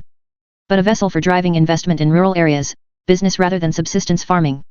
I do not expect it to be particularly profitable in and of itself, I expect it to create profit through increasing harvests and thus taxes, and by keeping a lid on unrest with cheap grain, buying excess when needed and selling for low in dire times. Morano settled back into his chair, his brow furrowing. So it would have two goals, he asked. Lyman watched him, then looked to me. Then he smiled slowly and settled back into his chair, watching as the Bravasi man thought. The loans would be easier. Merchants have ways around him. Wordlessly, Lyman passed across his parchment and quill. I slid the inkpot across the desk. Moranos mumbled a thanks, uncapped the ink and began to scribble furiously, a frown furrowing his brow as he wrote. I will miss his talents soon enough, I think, Lyman said softly. I do hope you are paying attention, young lady. Jocelyn straightened from her slouch and nodded furiously. This is the greatest lesson you can learn, he told her. One your mother grasped quite quickly. What is that? Jocelyn asked. Gold dragons can be more dangerous than the ones we ride, when accompanied by enough of their fellows, I told her and Lyman beamed with pride. Is this like the mercenary again, she asked, looking thoughtful. You said that was people. People will put up with a lot. They may not be happy, they may grumble and engage in malicious activities, but mess with their food, I told her, trailing off. So make sure there's always a good supply of food and shows, she asked, looking almost scandalized. Lyman burst out into a laughter a moment later and Moranos glanced up, realized Jocelyn was the target of Lyman's mirth, and went back to his writing. Bread and circuses, I sighed. Good policy and not being a bloodthirsty tyrant or a complete fool are good for ruling, but sometimes. I gestured. Perhaps I was letting the setting sink in, feeling so self-righteous about how blind the average man or woman could be. In my world, it was complicated. Populism had always been an issue, both on the right and the left, the idea that as long as you were showy, you could gain goodwill over any actual substance. No, we aren't going down that road. Not that I remembered much of it. Rule well, but be loud about it, I finally said. Lyman laughed again. Jocelyn just sighed and gave me a mournful look. Don't fret so, Lyman told her warmly. Your mother endlessly frets about it already. Ensure they are fed and safe and that their children's lives will not be worse, and you will have the love of the small folk. But more importantly, I cut in. Make sure they know that thanks to you they are fed and safe and their children's lives will not be worse. My dear, I do believe you are being cynical, he chuckled. You have to think about these things, I protested. Otherwise someone else will. Perhaps that is true, he conceded, sipping his wine. I scooped up my own and took a drink before eyeing the paper Moranos was writing on. He had stopped, eyes flicking over the truly atrocious scrawl. I believe I have a few ideas, he finally pronounced after a moment. Firstly, a degree of operational separation between the two arms of the bank. One should operate in coin only, with the coin being transferred between arms to underwrite purchases of grain at specific times, but only when the coin is in hand. If we make purchases based on loan payments we think we will get, the whole tower will come down before the sunset on the first day. A good suggestion, Lyman agreed. So a more traditional setup for one arm, payment given and received in coin alone, with that traditional arm propping up the less traditional setup for the second arm. Now, the idea of buying grain and selling it, if not a loss then a small profit, is a novel one. Typically at odds with mercantilism, that seeks to make a healthy profit. This will provoke anger and most likely, an attempt at sabotage, he explained. The most obvious being that, in isolation, grain shortages can be forced. We would need to expect that in several places. They will buy higher than us and hoard until we are forced to come to them, at which point they will dictate their own prices. I see. Yes, I could see that happening. In isolation? Jane has warned me about moving grain about. I had thought of setting up a network to move grain from where it is plentiful to where it is needed. If heavy rainfall in the rivers and isles means their harvest is spoiled, but the reach has a bumper crop. Oh yes, that's a healthy start, Morano's told me, making a few notes. Such a network needs to be maintained and operated, which adds further cost. Still, if the goal is not direct profit for the crown. In the same way roads do not directly create profit, but indirectly encourage it by making travel easier, I told him and he nodded, distracted. Lyman snorted again. What say you, my master of coin? I asked. The idea is sound, he told me. My worry is the coin required to even begin this venture and sustain it until it begins to work. I know you intend to borrow from Liss, but it's not sustainable in the long term. I also have a few questions on these businesses you hope to invest in, but given you spoke to your master of laws first, might I assume this is not the only way you intend to change the rules? You assume correctly, I told him. Jane was not nearly shocked at my proposed changes as she was at counting coins, if that should settle your worries. He smiled thinly. I intend to start small, Lyman. A small, relatively contained area to begin with. Morano's here will be like a blacksmith forging a metal, he'll beat out the impurities and then we'll export the process across West Eros. At my words, Morano's glanced up, frowning again. And in return, I'll make him a lord with a nice estate in an area of his choosing within the Crownlands. Tell me, does House Harshios sound acceptable? For you and your sons? I asked. A lord, he asked, looking dumbstruck. Give the man some time to get used to the idea. They have no such lords and bravos. Keyholders and magisters, whose power is their wealth rather than their holdings. I raised an eyebrow at Lyman and he nodded at Jocelyn and then raised an eyebrow back. I flushed at the implied rebuke, out of habit more than anything. I will need to discuss this with my wife, he said, fidgeting.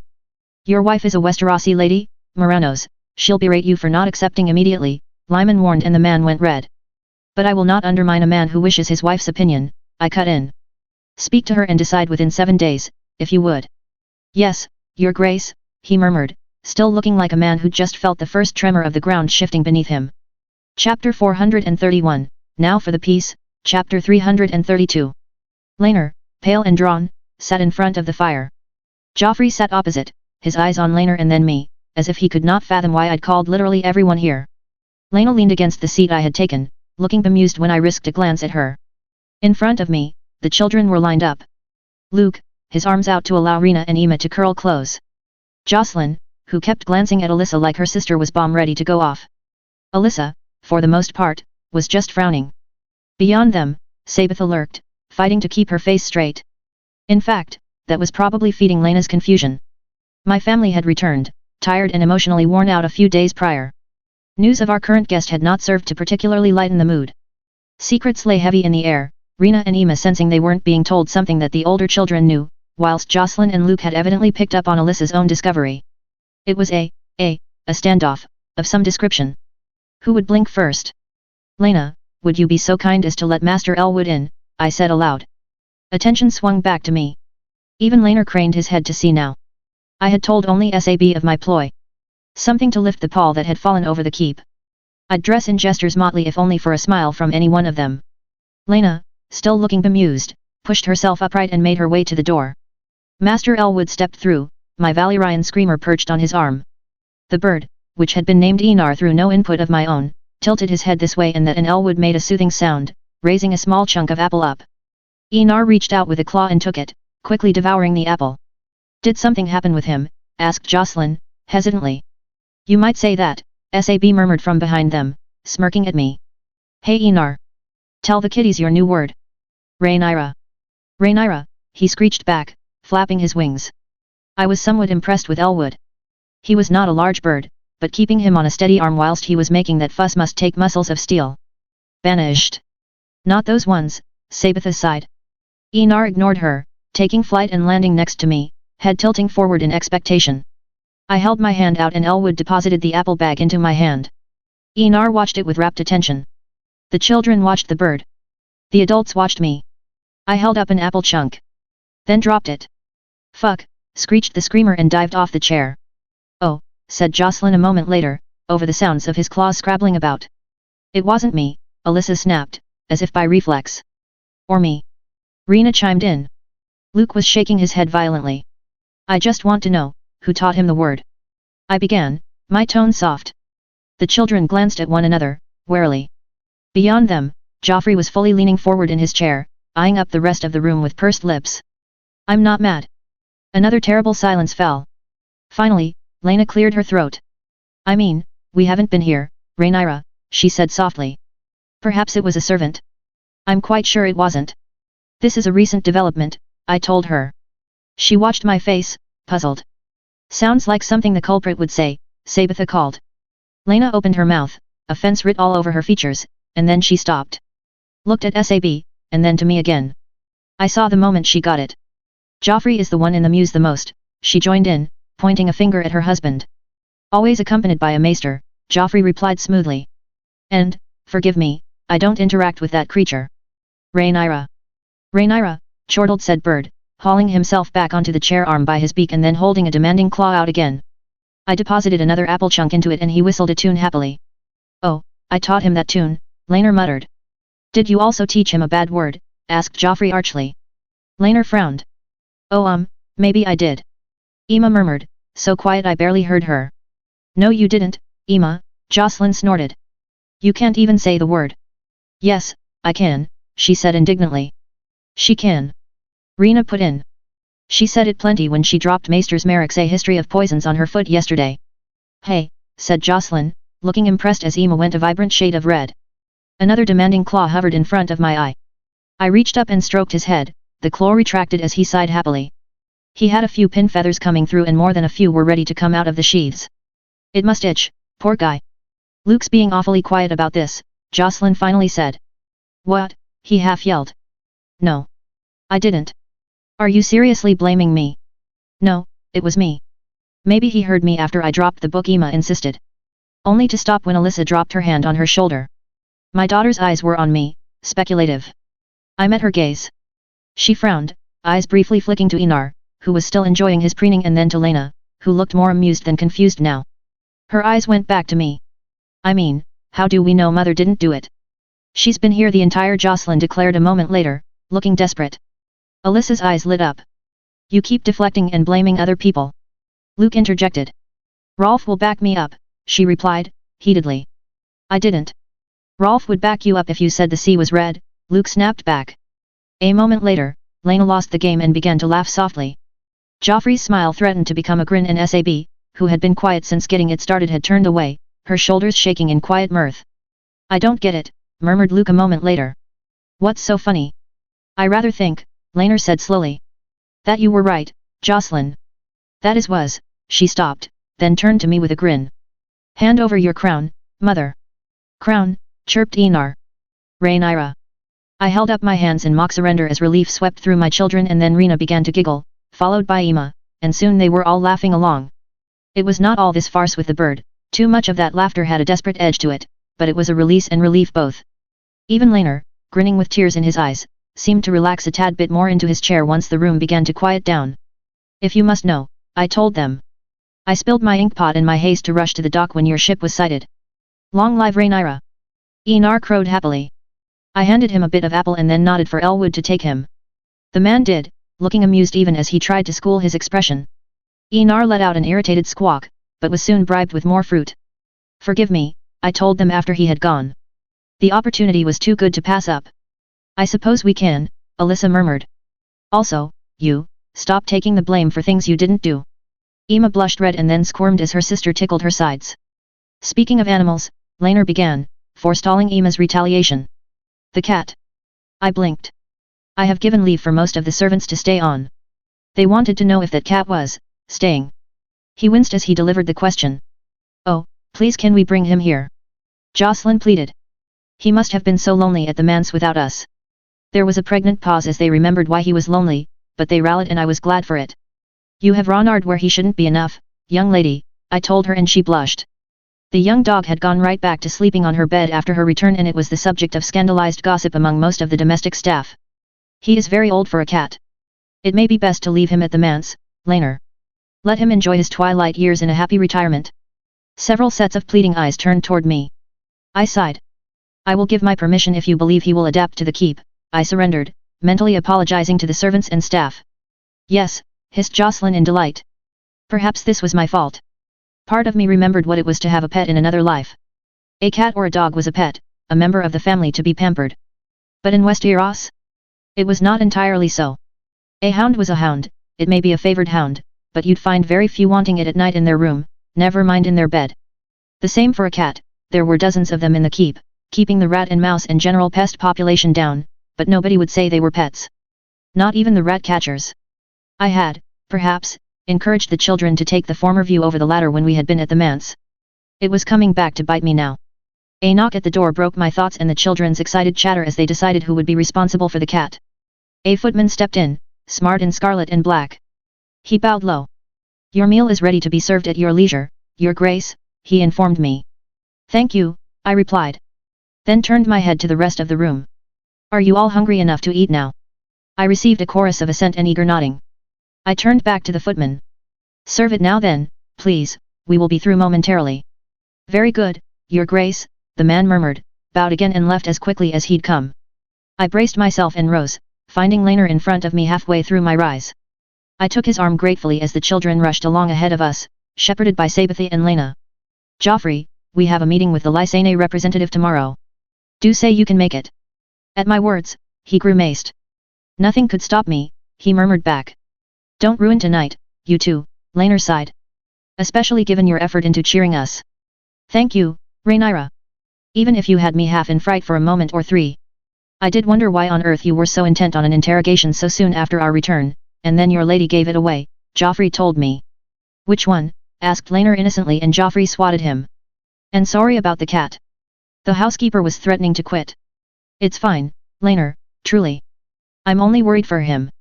He's used to the manse, not the keep, I replied. He smiled thinly. He ate part of the carpet the other day and then brought the whole thing up on a maid's pillow, he sighed, looking pained. He has missed the children. I think that's why he's being such a pain.